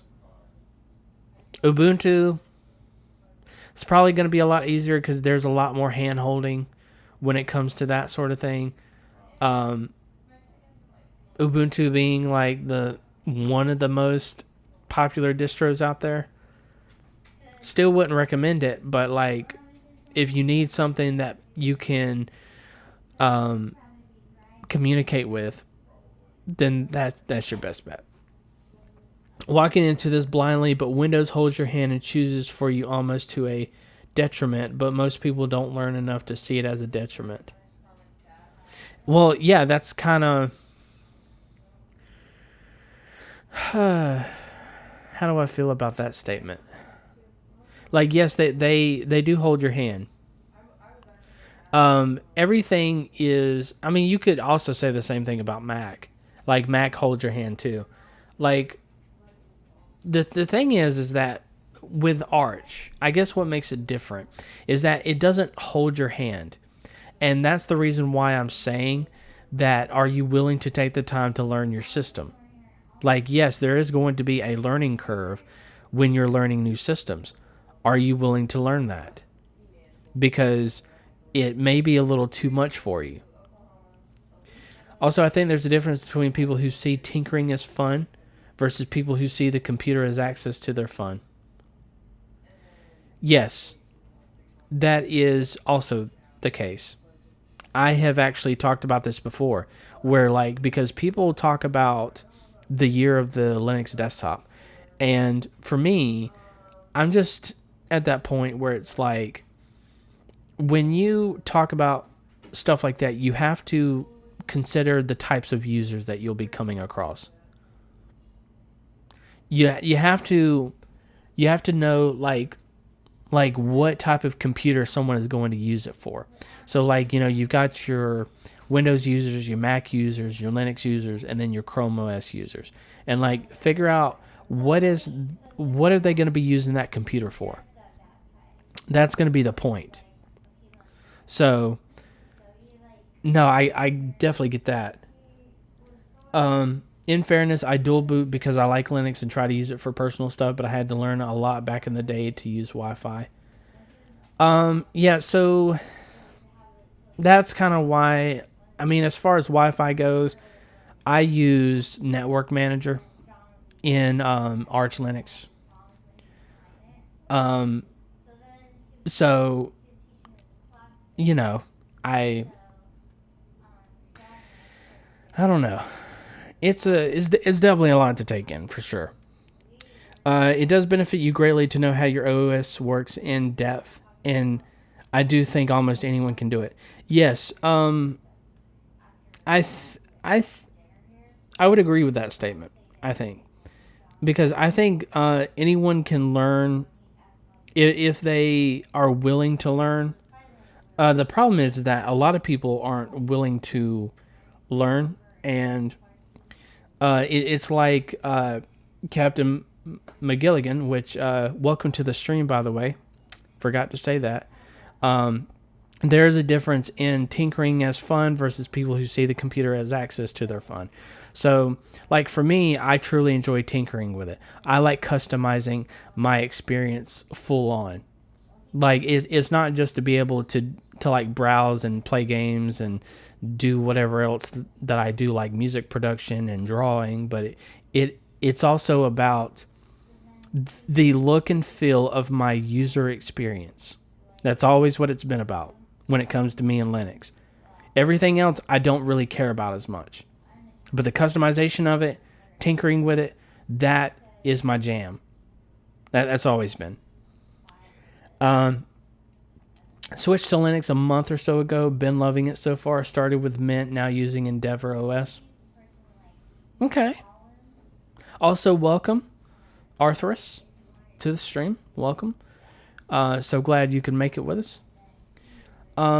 I don't know a lot about Endeavor OS. I've heard some things about it here and there, but not too much. Sure, but like, what if your system breaks? Then if you only know how your OS works on the surface, you won't necessarily be able to fix it. It's like driving a car without knowing how to change the oil. Which, true, but I would argue that most people who drive don't know how to change the oil, which is why they go to someone to change the oil. I mean, actually, no, I guess that analogy works with Windows too, because that's what Windows users do. Like, they don't know the ins and outs of their system, and so they end up taking it to other people just to have it fixed. So there really is nothing else there either. So,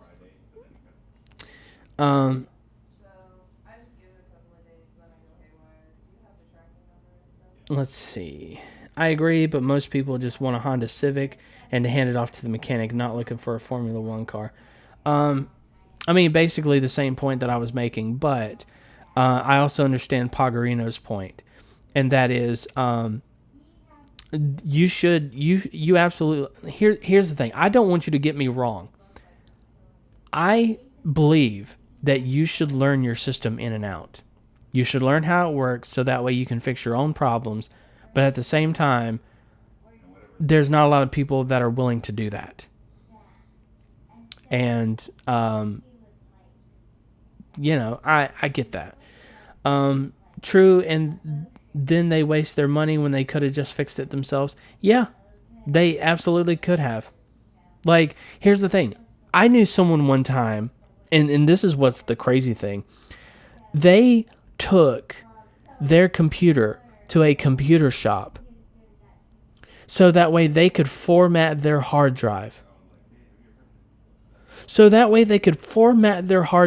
they paid $50 to have their hard drive formatted. Isn't that insane to think about? But like, there's people out there that don't know what they're doing, that they're using it as a destination. They're not using it as a journey. Hi from Bolivia. Well, hello, and welcome to the stream. A Honda Civic can still be replaced by the user. Oh, sorry. A Honda Civic can still be repaired by the user of the Honda Civic more cheaply. Yeah, no, that's what I'm saying. I'm saying that most people don't want to as well. But they could have. Oh, hello, Lucky. Welcome back. Yeah, no, it is a minus $50. Absolutely. Like, that is crazy to think about. That is insane. But, like, it is what it is.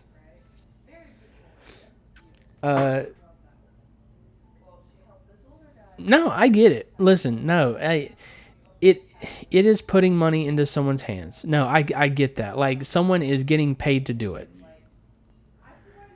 I'm not making fun of them. If it sounds like I'm making fun of them, I apologize. That is not my intent with that. No, what I'm saying is that that's crazy for me to think about when all that they could have done was like fixed it themselves if they knew how to do that. Like, I've been in that mindset before, but I also have to be in the mindset that like not everyone knows how to do that, and I have to chill out with that kind of thought process because not everyone is going to be on the same level as you. It's food for thought for sure. I wouldn't rip someone off by charging $50 for a press of a button. That's crazy. But no, that's the thing. Like, people don't know what they're doing with their systems. They should know what they're doing, but they don't. And like, I guess that's kind of where I ping pong back and forth. Where it's like, on one hand, yes, I do agree that you should learn your hardware inside and out and your software.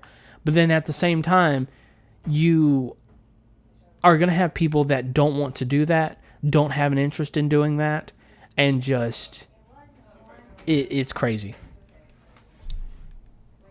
And this whole time I forgot to mute my notifications. Not like I'm going to get any, but I'm trying to imagine an arch head trying to explain drivers to my grandma. Yeah, I don't even. The thing is that the only people in my life, like outside of YouTube, that I talk to about Linux would probably be like my friends. I've got like a couple of friends that I talk Linux to here and there, but like otherwise, I don't talk about Linux because they're not going to understand Linux. They would like, I no, here's the thing. It's not so much that they don't want to learn a new operating system or distribution. It's that they want to be able to play whatever games that they want to. And most of these games, they are going to be games that are not really popular. Like, they're going to be from people or from developers that you've never heard of before. So like some Mahjong games, for example, maybe some Sudoku games that maybe you've never heard from or heard about before from a certain developer. Like, you're going to have like people who want to play those types of games. And so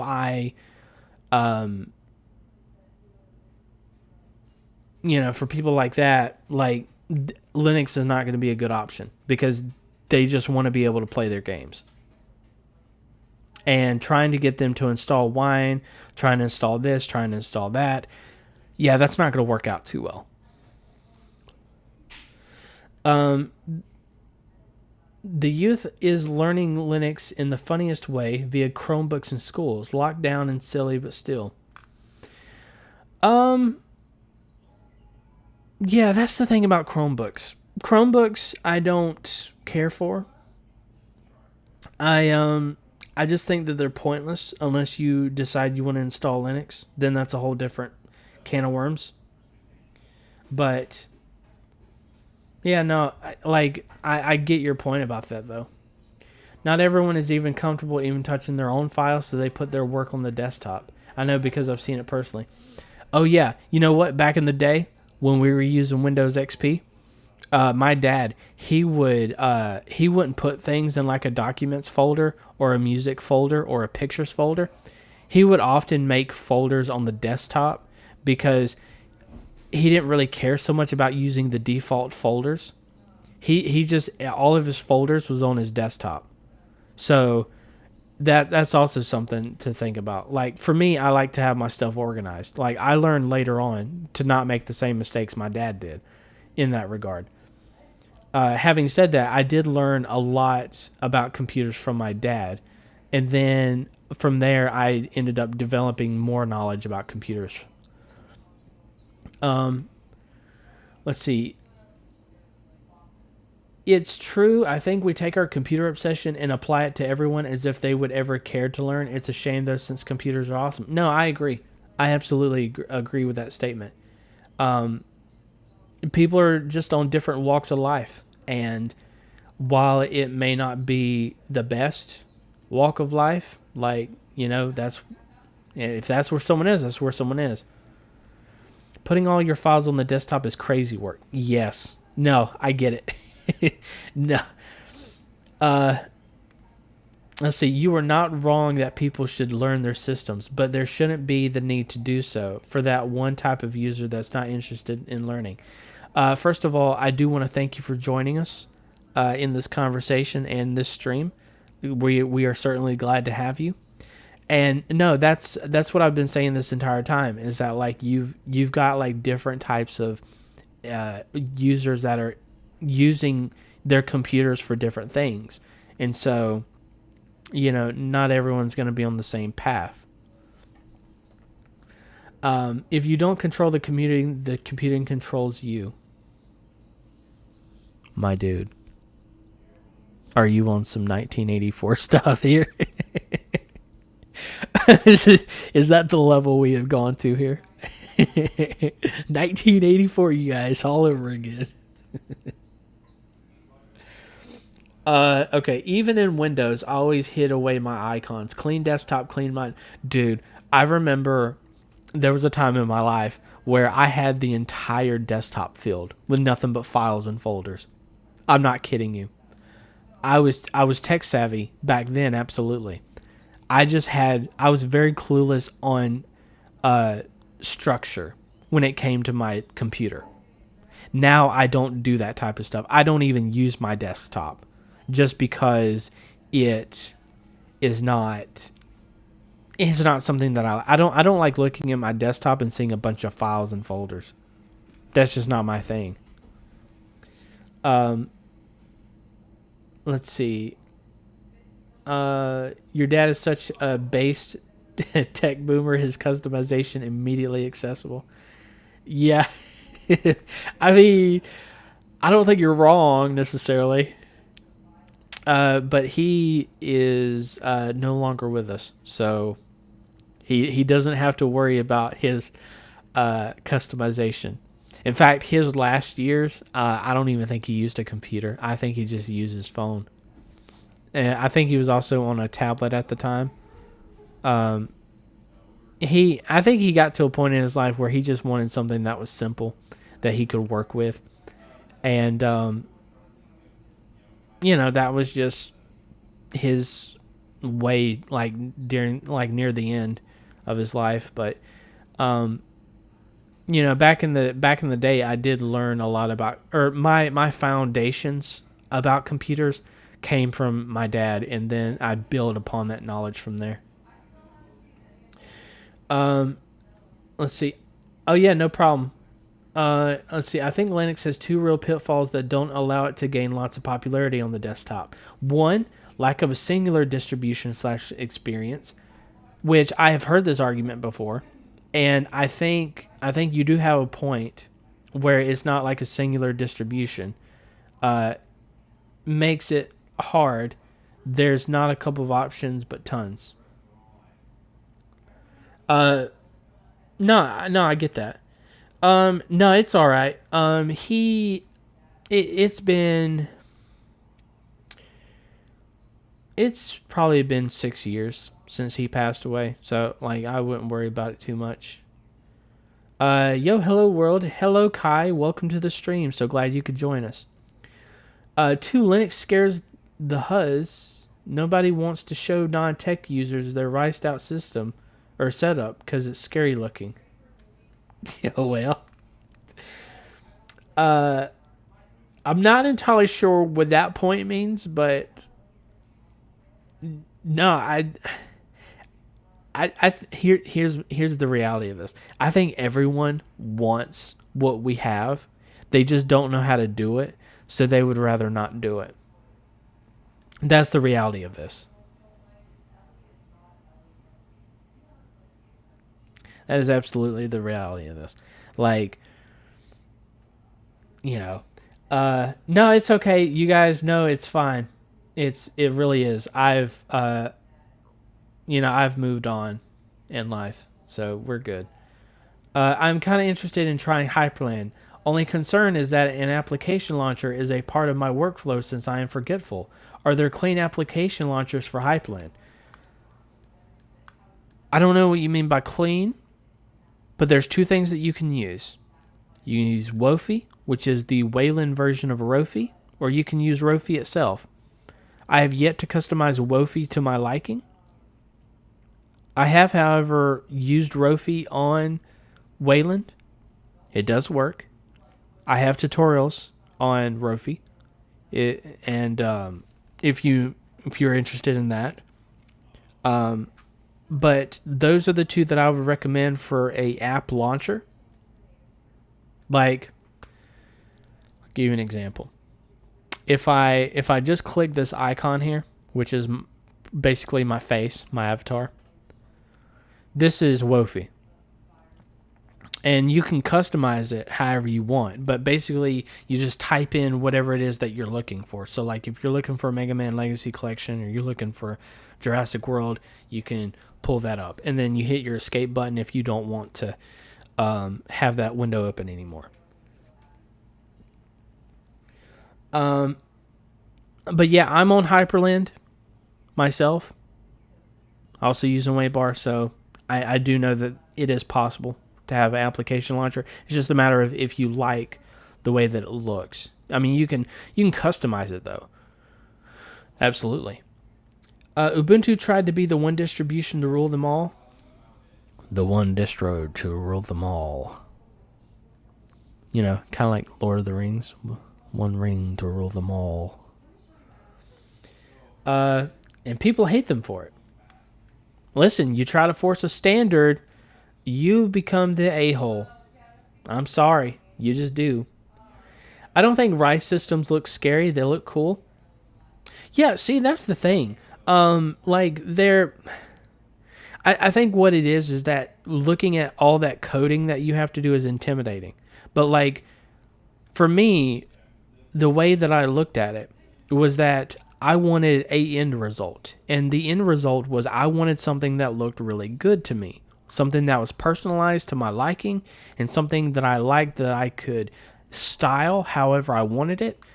And this was it. But it all started with learning how to code. Learning how to read the files and be able to configure them the way that you need to. But yeah, rice systems, the only thing that's scary about them is the coding. Really, that's it to me. But even then, that's not really that scary for me because I'm, like I said, I'm tech savvy, so I'm kind of into it. Um, you use Fuzzle and Hyperland. I don't think I've ever heard of Fuzzle. I believe that variety in distros is a great thing. The problem of not us being more popular lies with how hard it is to run the software people already know. I think gaming will eventually change that. Yes, that is true. Um, it it is difficult. Like I believe that you should be able to choose whatever distro that you want as well. You're still gonna have problems of like, can I run Adobe products? Can I run Microsoft Office products? Can I run X, Y, and Z? You're still gonna have those problems, and I don't see that going away for the foreseeable future. But people are making great strides in every day in trying to overcome stuff like that. Um, People hate Ubuntu because of the Amazon sponsor and their Snap Flatpak fiasco. Oh, you know what? I've got a story. I got a story about Flatpak. So when I was on Arch, something happened with my OBS and it wouldn't open. So I had to go with the Flatpak version. When I'm on CachyOS, I don't have to worry about that. I don't have to worry about OBS not opening up because it just does. It just opens for me. And so I, you know, oh yeah, so the story about the Flatpaks. My point is that with CachyOS, I am able to, um, I am able to use the CachyOS repositories, or I'm assuming that they're CachyOS repositories. Man, that thing makes it to where I only had to install like 2 or 3 things from Yay. Not even joking. Not even joking whatsoever. I only had like 2 or 3 things to install from Yay, but everything else was covered by CachyOS. That was amazing for me. Yeah, let's see. Ubuntu has its problems, but Ubuntu and forks off of it have been the easiest to just run software. I don't necessarily disagree with that. But yeah, Ubuntu is still maxing corporate lockdown. I think it keeps a noob in check a lot better. People like training wheels at first. No, I also agree with that.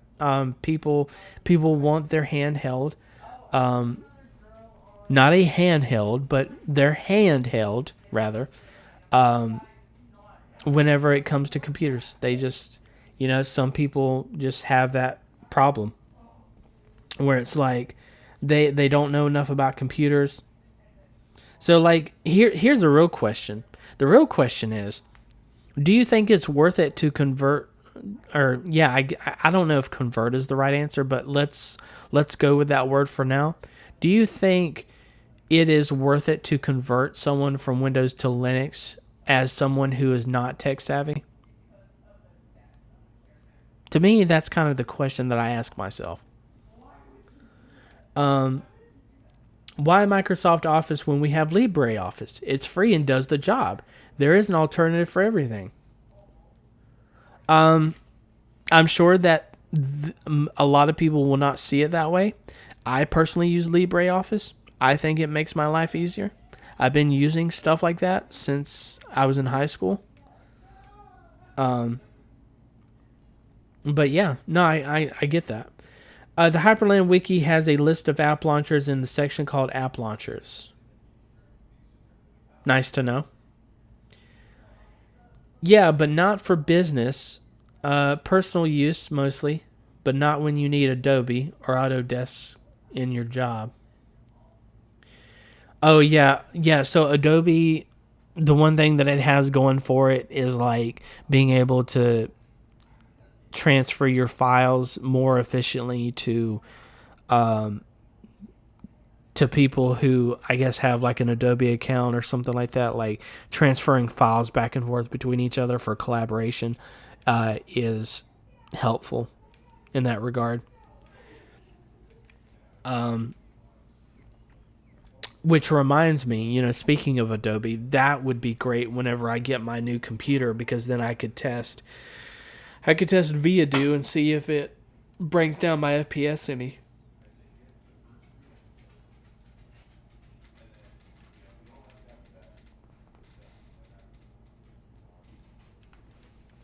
Um, I usually think it doesn't matter because stuff needs to ship with Linux out of the gate. I agree that there's some stuff that needs to be shipped out with your distribution. I don't think everything does though. There's a lot of things that I don't think would be good for that. But no, I do get your point. It's worth it if they are frustrated with Windows. Yeah, exactly. And if GIMP is good for photo editing. I like GIMP. Krita did a stream last night using Krita for the first time. I also use Inkscape. I'm probably going to make the conversion to Krita pretty soon here. LibreOffice, I use LibreOffice. I don't use Lutris. I do use Steam, stuff like that. Are good enough for their needs. They can just use Mint if they want something easy. Mint, again, is something that I recommend to someone if you are just a beginner in Linux. It's one of those distributions I always tend to recommend. If Best Buy sold PCs with Linux out of the gate, we'd have a better time getting people on board. Most non-tech people don't want to install an OS at all. That is true. I think personally, I feel like your money would be better spent if you bought a Linux system than you did a Chrome OS system, but what do I know? Like, I would love to see a Linux system at Walmart. You know how cool that would be?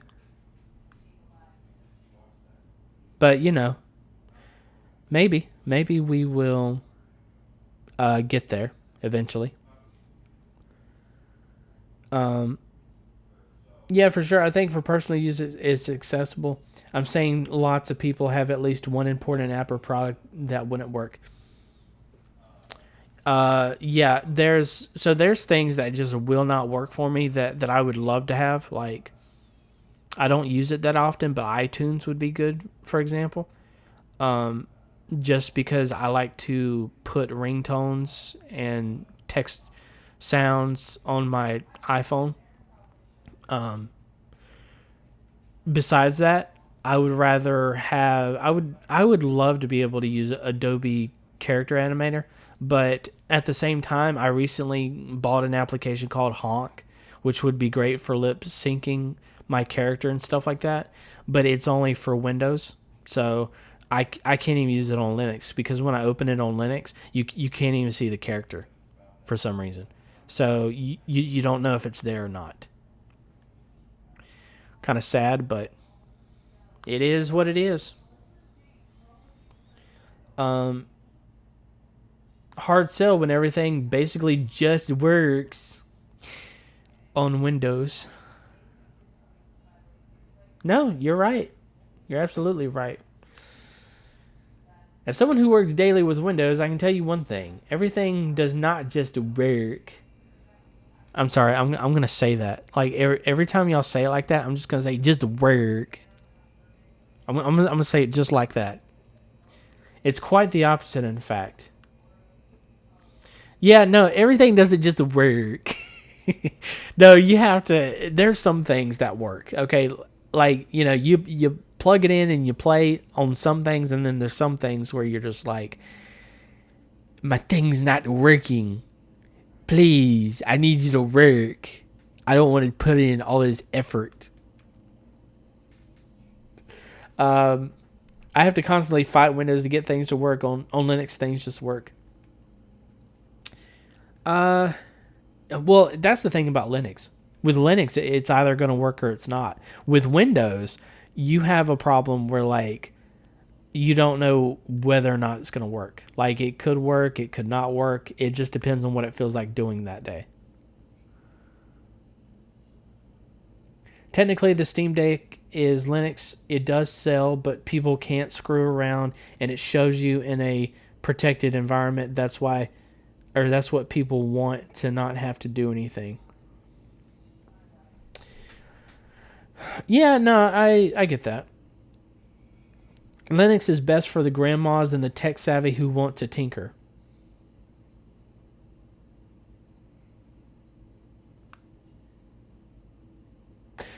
I'm pausing for a second because I want to make sure I read that correctly.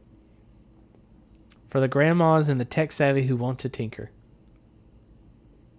The people in between that should just stick to Windows for the time being, and there's nothing wrong with that. No, I agree. I I absolutely agree with that statement. Like, use whatever works for you has always been my philosophy. If it works for you, that's what I would use.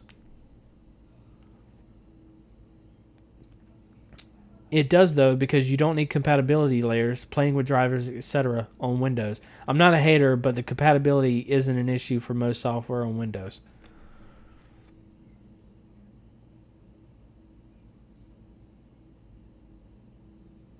Yeah, I guess you do have a point. Like most everything is built for the compatibility of Windows to begin with. That's just the way it is. Um, but no, I get that.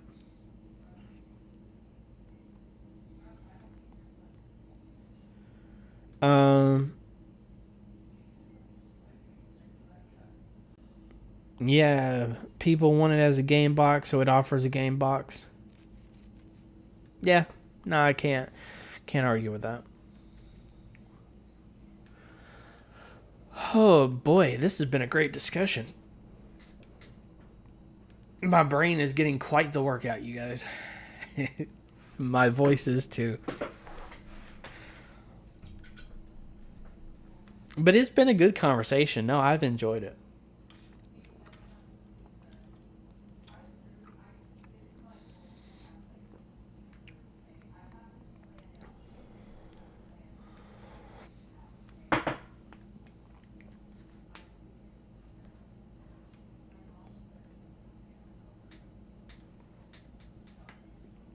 Oh my. Let's take a look at some more comments, shall we? I love to see more Linux publicity. However, with more demand comes more demands. Let's hope the influx of Linux users also comes with an influx of maintainers. I mean, when you write, you write. Also, welcome to the stream. We are glad to have you here. Um, when Linux rises on popularity, compatibility layers will become less and less.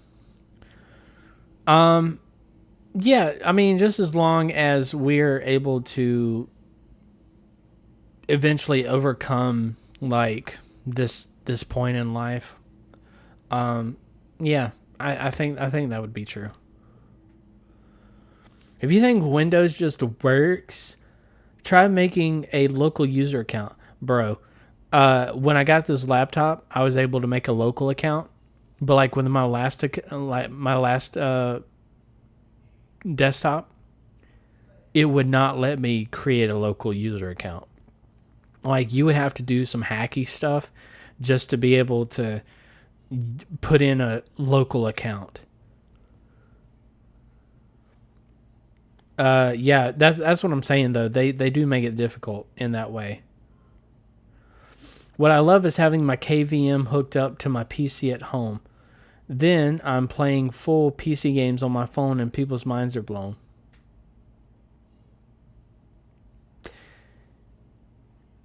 Okay, so I'm going to say this. I think it is impressive anytime people can play games on their phones. And I'm not talking about Candy Crush. No, that's not impressive.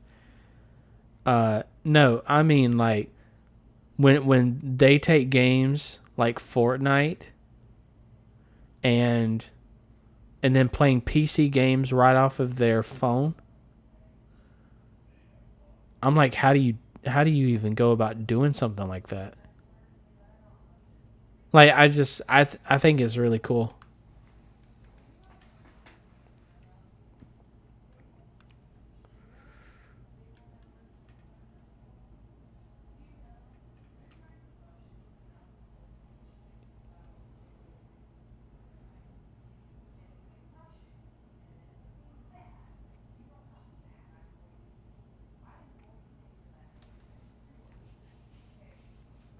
Oh, look at that. I didn't even have any drop frames today. That is insane to think about.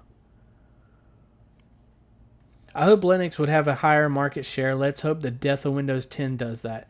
Only con is the kernel level anti cheat that would be fixed with higher user base. Otherwise, gaming is ready. Well, yeah, I think that's always been the case. Is like you're always having to worry about anti cheat working or not, and generally the anti cheat just doesn't really work on Linux. But um, yeah, you're always having to worry about that, and then it's like, well, that's kind of a bummer. Um, let's see.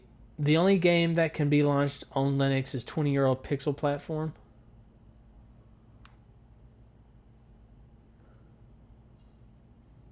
Sure, okay.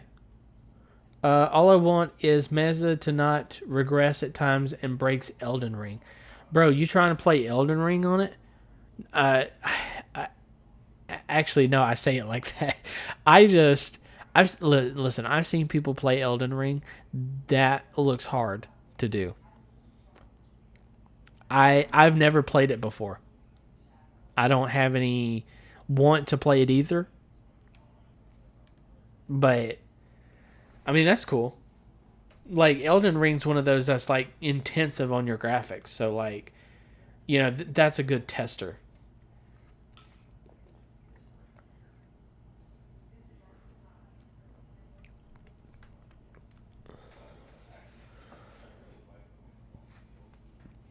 I see. I'm actually developing an app that gets around kernel based. Oh, okay, cool.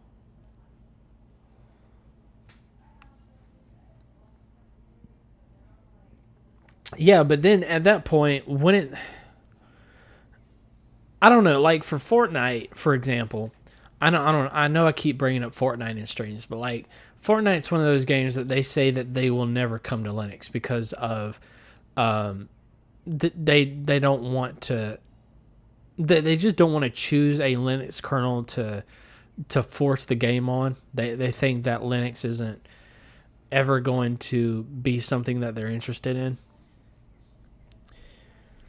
Um, I was able to do so trouble free up to until 2 weeks ago. Arch, Linux Zen. Oh yeah, I was yeah, so I was on Arch. I was before I was off of or before I decided to go with Cache OS, I was on the Linux Zen kernel. Um Proton experimental. See, I've been using Proton hotfix. I don't know if that makes a difference or not. Um or because like I know people say that they should use Proton, but like I'm often confused on which Proton I should be using to begin with.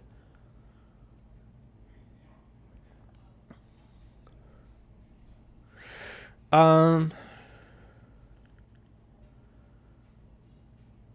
Oh yeah, you know what? Um.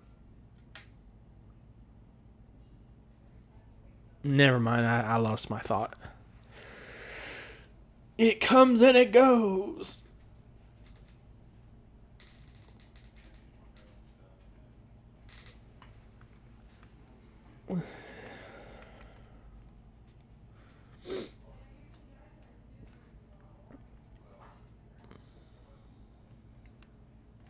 Okay, so here's what I will say.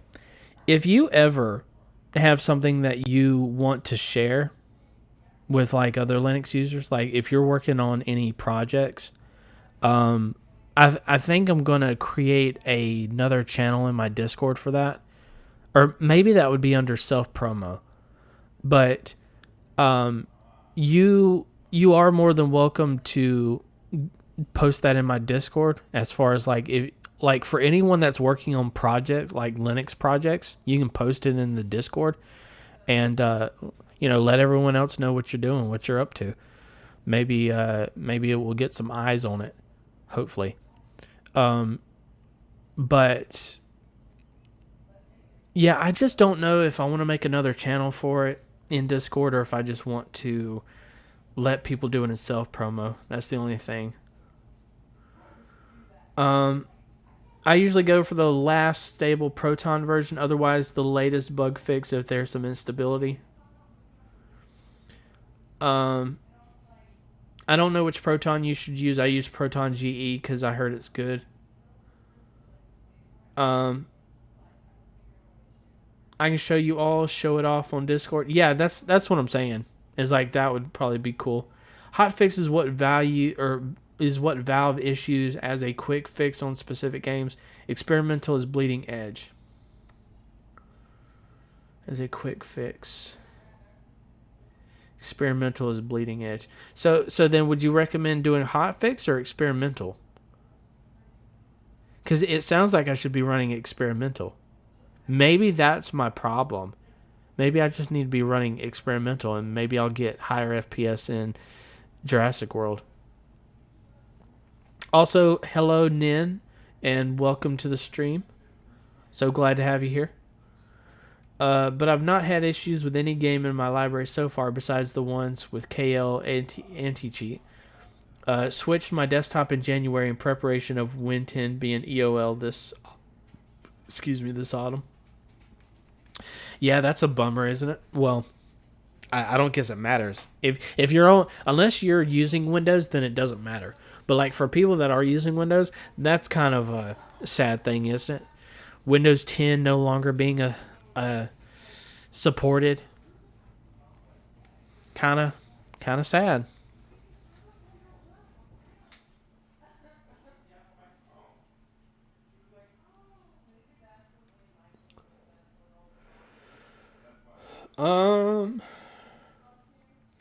I would go for GE on majority, latest, then use either hotfix or experimental and case by game via options.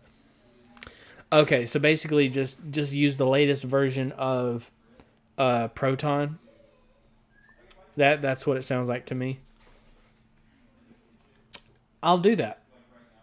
And then I'll run the games again and see if it makes a difference.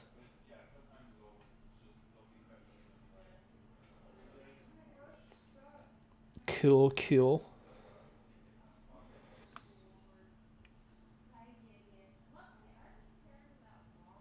Oh, wow.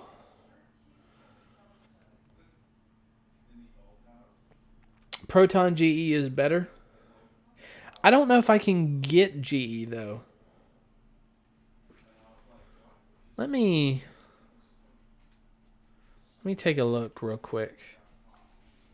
See if that's even a thing.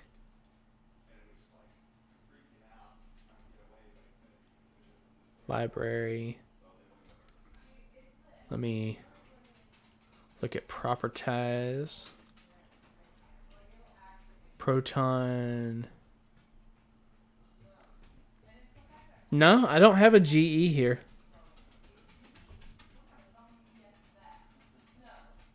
I do have like it's 9.0-4. That would be the latest release because 10.0-1 is beta.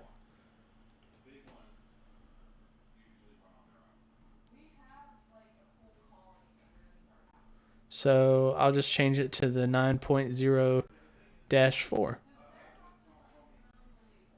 Properties.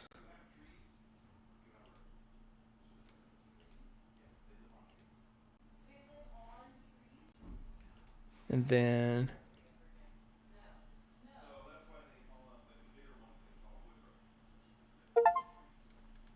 don't know what that sound was, but okay.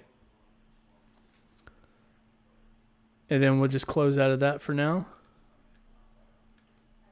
Then come back to this.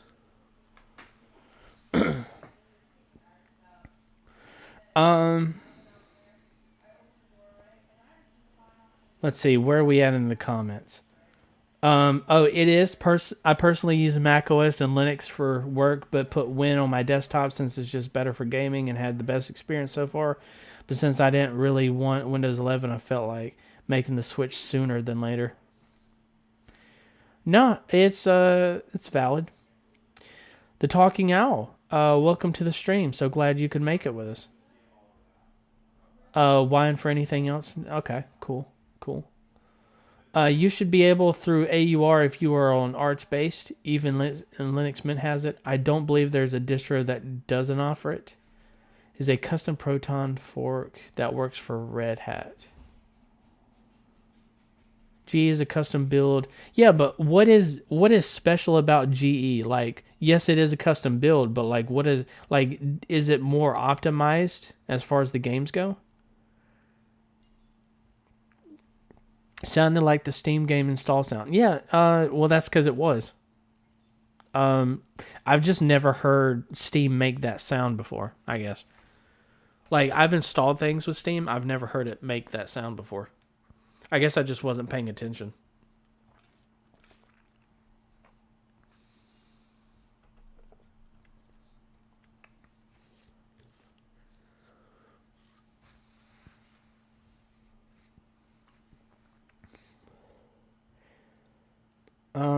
I think it has community bug fixes and optimizations. It is gaming based hardware optimizations. Okay. So let's write down Proton GE, and I'll see about getting it after the stream. Seeing how well that works out, you know. And it may even be available. Because like there's been some things that were not available in the Arch repositories, but were available on the AUR. But the ones that are on AUR are actually, a lot of them are available in the CacheOS repositories. I thought that was kind of neat. Um,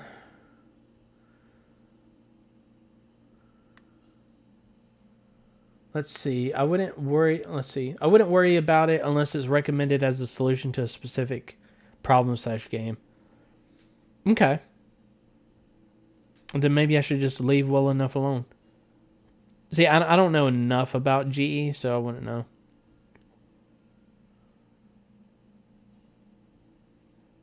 Oh, that's pretty cool.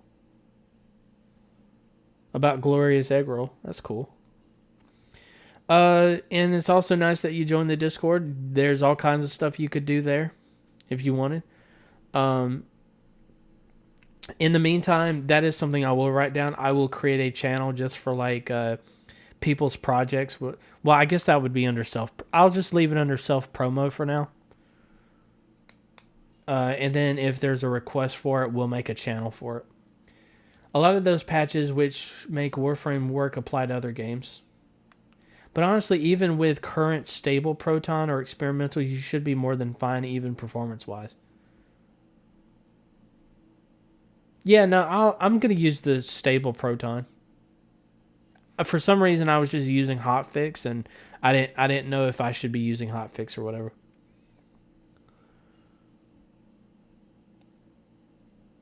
Um, welcome to the stream.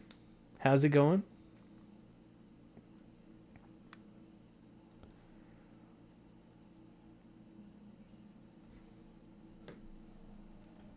Yeah, I think you came to the wrong chat, my dude. Like most everyone here uses Linux.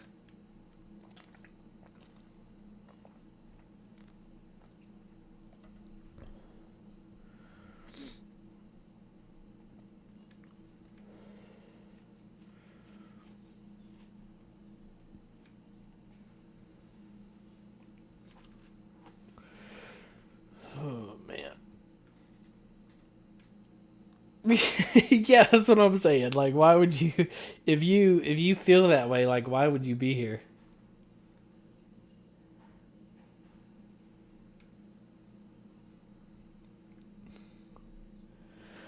Yeah, welcome to the stream, everyone. Welcome, welcome. What it says on the tin. Not sure what you mean exactly. Accidentally created a local account and joined with it on browser. Now there is two in your Discord. Okay. Yeah. So probably what's gonna end up happening is I don't have a rule for it because I know that there was someone who did that previously, and I never did anything about their other account. But like, if it doesn't have a avatar, then I'll probably just kick it from the server. Um, but yeah, that's no problem. We'll get it worked out. So like, by the time I go in there, just make sure like you have a profile picture or whatever, or just let me know which one you want me to kick, and I'll kick it. Because there's another one I got to kick in the server too, because it was a duplicate and I just never did anything about it.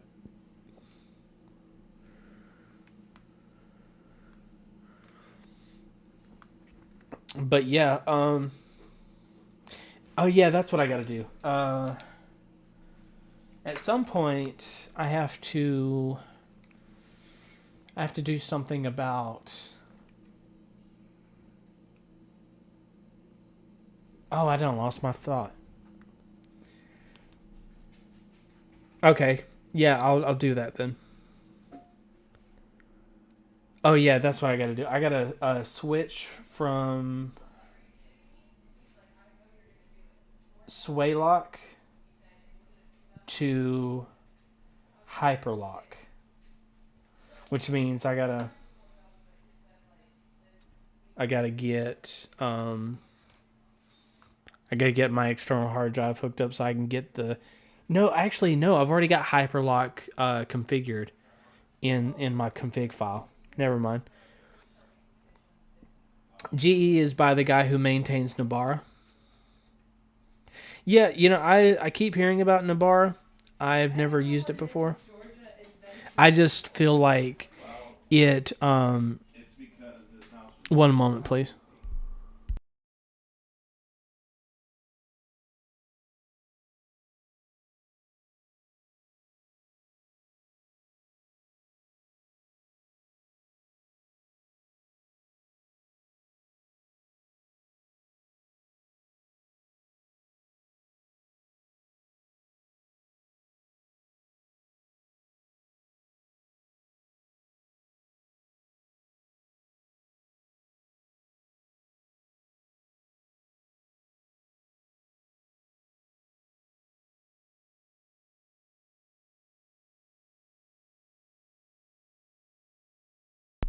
There we go. We're back.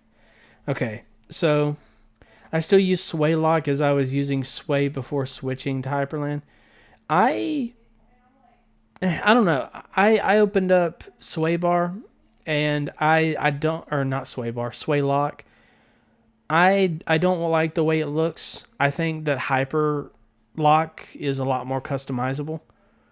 Um,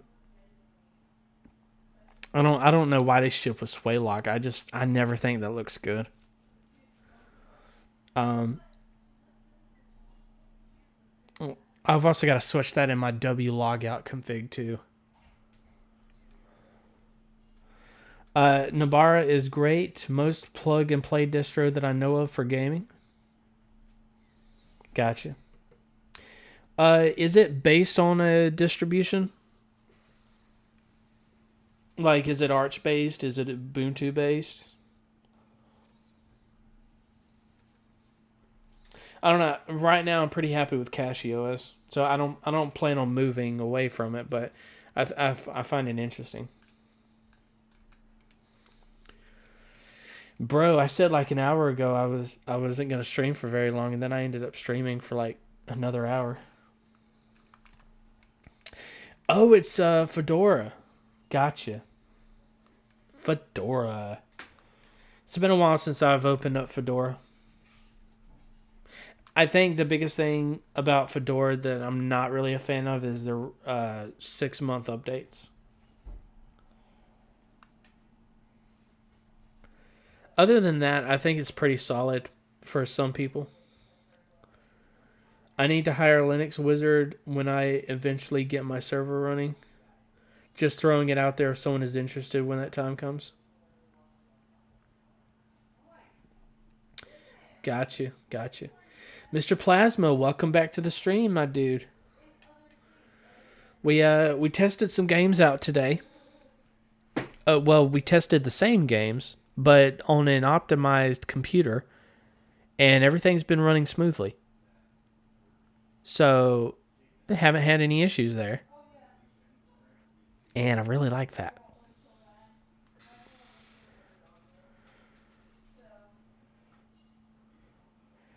Let's see. CashieOS was great. I gave it a try. EndeavorOS in pretty much the same, except more Archy, like Arch with a graphical install. Um, yeah, that's the thing. I don't know enough about EndeavorOS. I was recommended CashieOS by a lot of people. A lot of people here were like, you should try out CashieOS, and I don't regret my transition from Arch to Cachie. There's like a lot of optimizations that they've done and a lot of performance boosting things about it too, that I really enjoy. I also like using Fish as my terminal, or not my terminal, because Kitty is my terminal, but instead of using Bash, I like using Fish. It's really great, and I like the CashieOS repositories. I like, I don't know. There's a lot that I like about it. Like everything has, it just comes with the optimizations. Like I don't have to really tweak anything about it. Like tweaking for optimizations is something that I don't really like to do as much because it is experimental, and um and I don't know. How's your day been? It's been pretty good so far. I was talking about doing a stream later today. I don't know if I'm going to do a stream later on today, or not, because there's a couple of things I got to do in town, and then I don't know what I'm going to end up doing after that. So I might just take a nap and then just see how I feel, because there may be another stream. I just don't know what it is that I'm going to stream today is the thing. Like once I come back. Um, I don't mind the 6 months myself. I'm on Arch. I shouldn't complain about changes to begin with. Well, with Arch, I think it's different for Arch because I I do my own updates, and like, yeah, even though it is rolling release, I prefer that method over like the, even though I like Debian, don't get me wrong, I love Debian as well, as Arch, but I don't like them as much as CashieOS now. But in regards to that type of thing, I prefer a rolling release these days. Kind of excited about Proton 10 to come out. Oh yeah, that's still in beta, isn't it? Or no, we I just checked that. Yes, it is in beta still. Never mind. I used Fedora for a few months, but it was probably the worst choice for my use case. Welcome to the stream. Glad to have you. Yeah, I don't know. I don't know. I personally don't use Fedora. Hyperland, I just use SwayFX. I'm just going to use an optimized unofficial repo rather than Cachie, not going to lie. V4. Okay. I think that's what people were talking about when they were talking about, because like there's a V3 and then there's a V4 or something like that. I'm still learning about CashieOS, so there's not as much that like I'm knowledgeable about with it, but so far I like what it's doing. What's your guys' favorite search engine, by the way? One person says Alta Vista. I don't even know what that is. If we're talking about search engines. Oh, I gotta go, man. Thanks for the stream. Cool stuff. Have a great day. All right. Thank you for joining us. We were glad to have you, and we look forward to having you again real soon. I hope you have a great day as well. Favorite search engine. So here's the thing. This is going to turn into a story.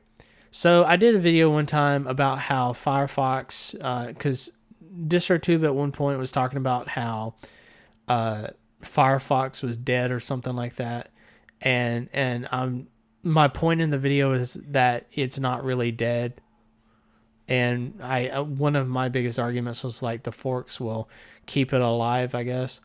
And to an extent, I was right about that. But I say that to say this. I made a comment about my favorite search engine, and it's an old man joke. Gotcha. But I got so many comments about how like, ooh, you use this search engine, blah, unsubscribe. So I'm just like, okay, like you obviously don't like my choice. You don't have to like it, but like, were you really a fan if you unsubscribe just because I like a certain thing that you don't? But my favorite search engine is DuckDuckGo.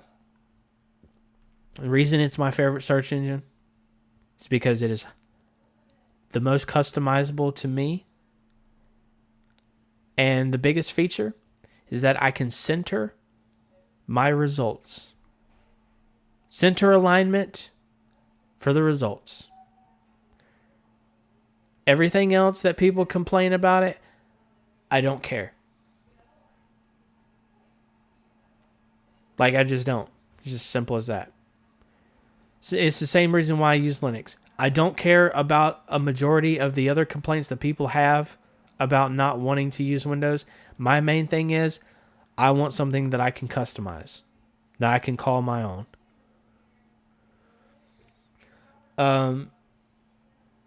I use Start Page. I've tried Start Page before. I don't know. It was okay. Fedora was pretty easy to set up. Great documentation, just really bloated and sluggish, like if Windows was Linux. I can see that. KG is apparently also pretty good. Use Brave Search and DuckDuckGo's. Or DuckDuckGo's. DuckDuckGo. I heard DuckDuckGo was not filtering out Microsoft trackers or something. Yeah, it's there's something that they had some sort of argument about or whatever. Like, I just don't really, that doesn't really bother me so much. Like, not that I don't care. It's just like, you know, give me a better alternative is what I will say. Start Page comes close, but no cigar for me. Ecosia for me, but I wish it didn't have any AI options. Whichever gets results, that's facts. Facts. I wish DuckDuckGo gave better search results. That was my only pet peeve. I mean, I think it does decent, personally. But I've also been on DuckDuckGo for a few years now. Every time I go back to Google search engine, I get nauseous a little bit.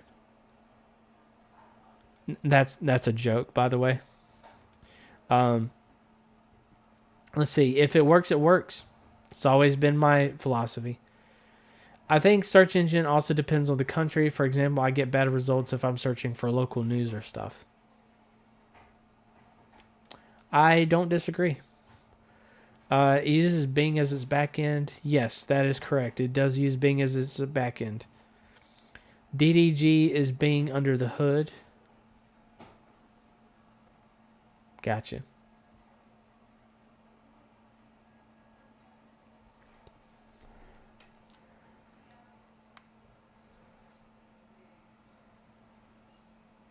Do.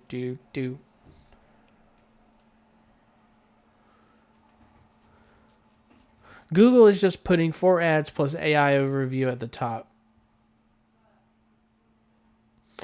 Yeah, I don't really care for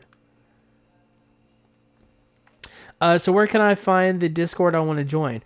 Okay, so if you go to there's a link down in the description where you can look at everywhere that you can follow me on. So like my GitHub is there, some of my royalty-free music that I make is on there. And along with that is my Discord.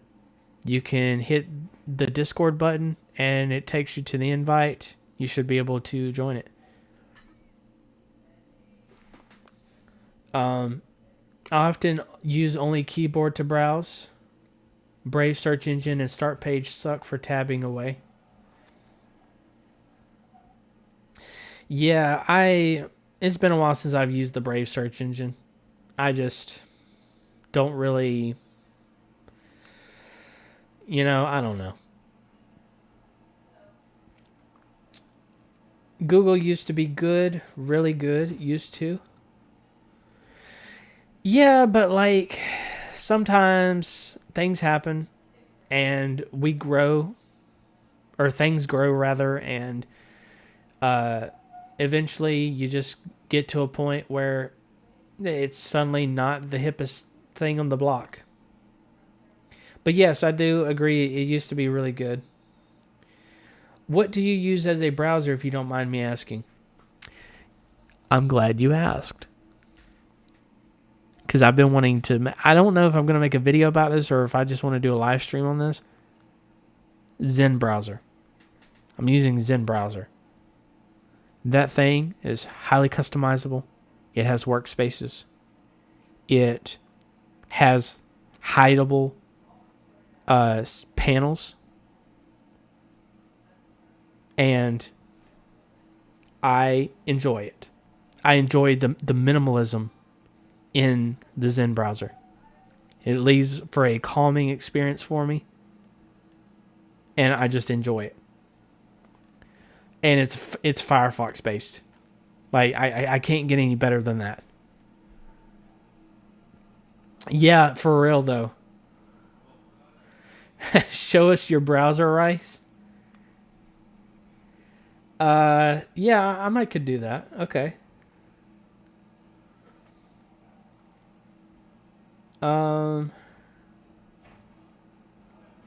Sounds nice. I use LibreWolf. It is lightweight, fast, and better privacy than Firefox. Gotcha. I don't know if I've ever heard that before. Google deliberately returns poor results to encourage more engagement. All right, so let me see about doing a new window.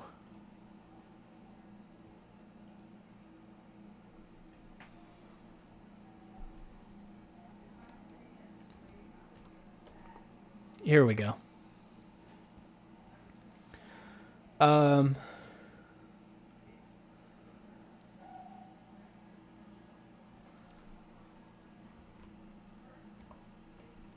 There we go. Have you ever been interested in developing your own search engine, completely customized? I mean, I wouldn't say no to it. I think it would be interesting. I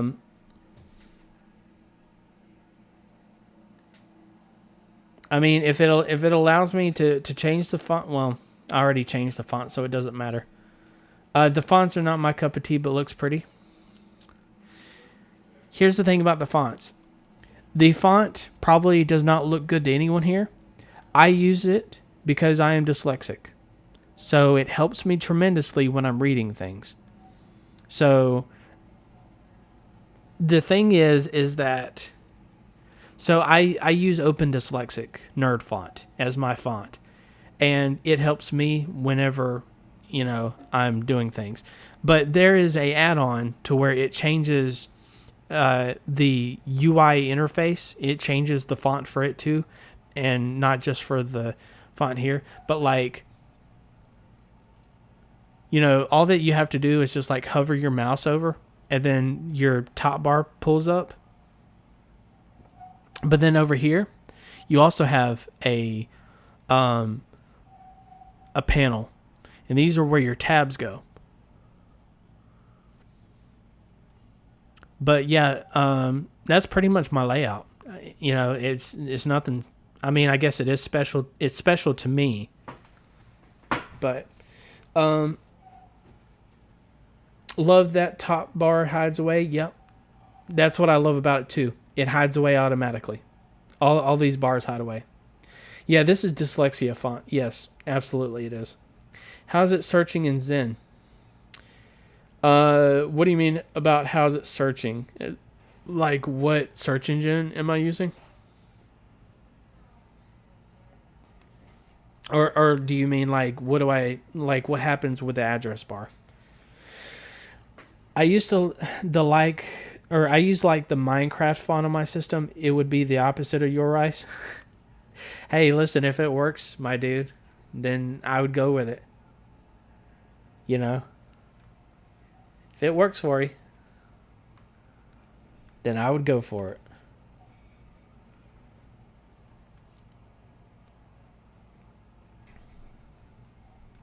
I mean, what's the experience like? Because it looks unique. Um, the experience is just great. So, like, if I want to go over here and go into a new tab, you can see some of the stuff that I've already typed here. So, like, if I wanted to do, like, duckduckgo.com, I go to it.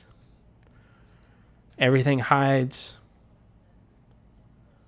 Um, and we have all these workspaces as well. So like I could go to this workspace, I can go to this workspace. And so basically whenever you want to go to a new tab, it pulls up this address bar up here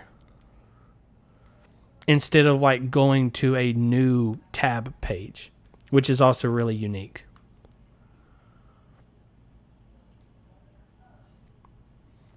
But yeah, that's a little bit about Zen. I'm not sure what else I could show you because I don't know what more there is about Zen. Eventually, I think I do want to make a video about Zen at some point. I just don't know how I want to go about it. Because I think it's great for other people, and this was actually like I didn't even have to install the Flatpak version to get Zen browser. Like it was available in the CachyOS repositories, and on top of that, I was able to actually access the file picker like I wanted to, which was also helpful. So there's that.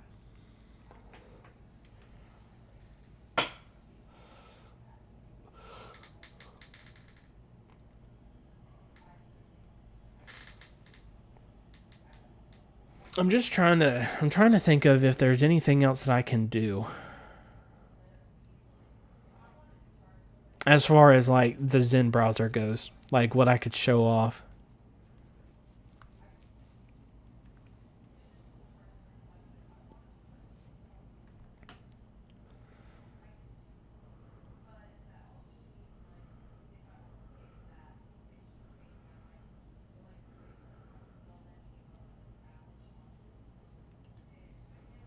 Yeah, I think that's pretty much all that I can do for that.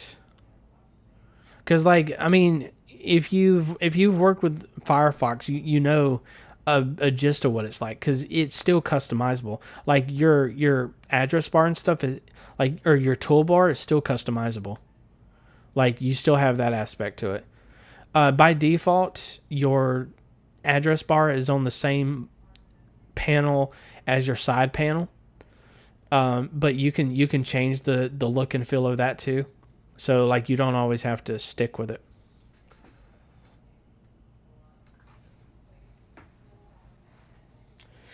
But yeah, as far as fonts go, I'm probably the only one that usually rocks the Open Dyslexic Nerd font.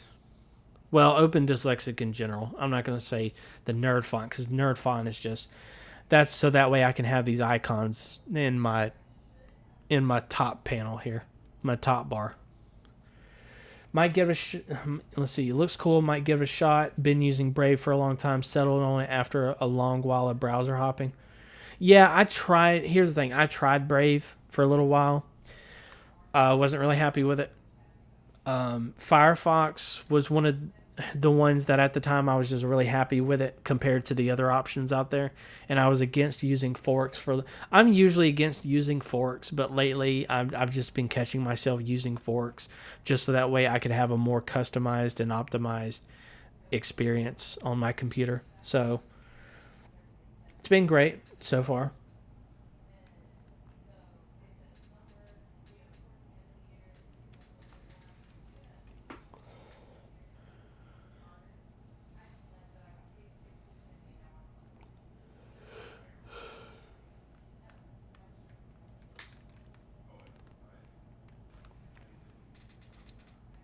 Hey, don't crap on DuckDuckGo. I use DuckDuckGo, my dude.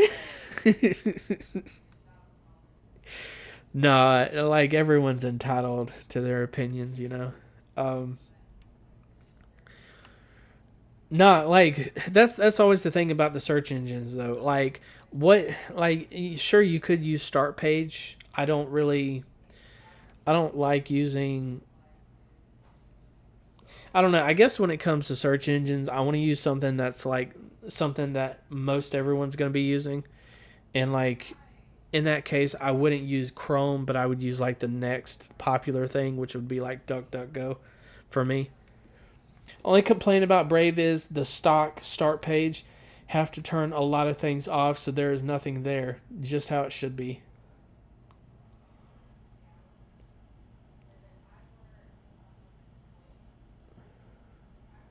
Yeah, so yeah, there's a lot of customization that you have to do with start page. That's the only thing that I don't really care about with. I mean, yes, I do like the customizing aspect of it. I don't like that I'm having to sift through a bunch of customizations though, because like most of them don't even apply to me, and it's like, well, do I really need this thing? So I don't know. I do not know.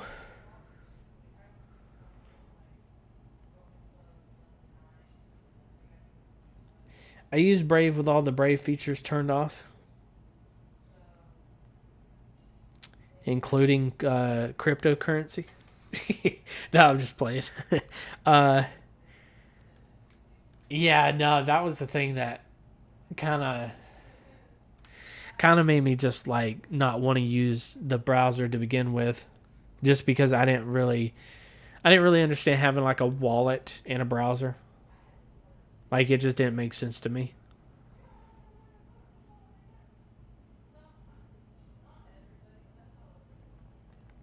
Yeah, imagine having a browser where you have to turn everything off. Like it just doesn't come the way that you want it to.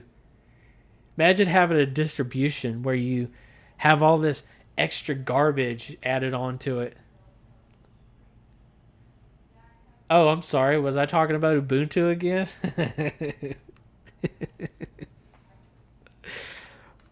Oh, you guys crack me up.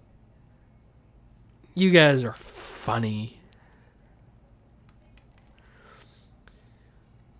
Wow, this actually turned out to be really good.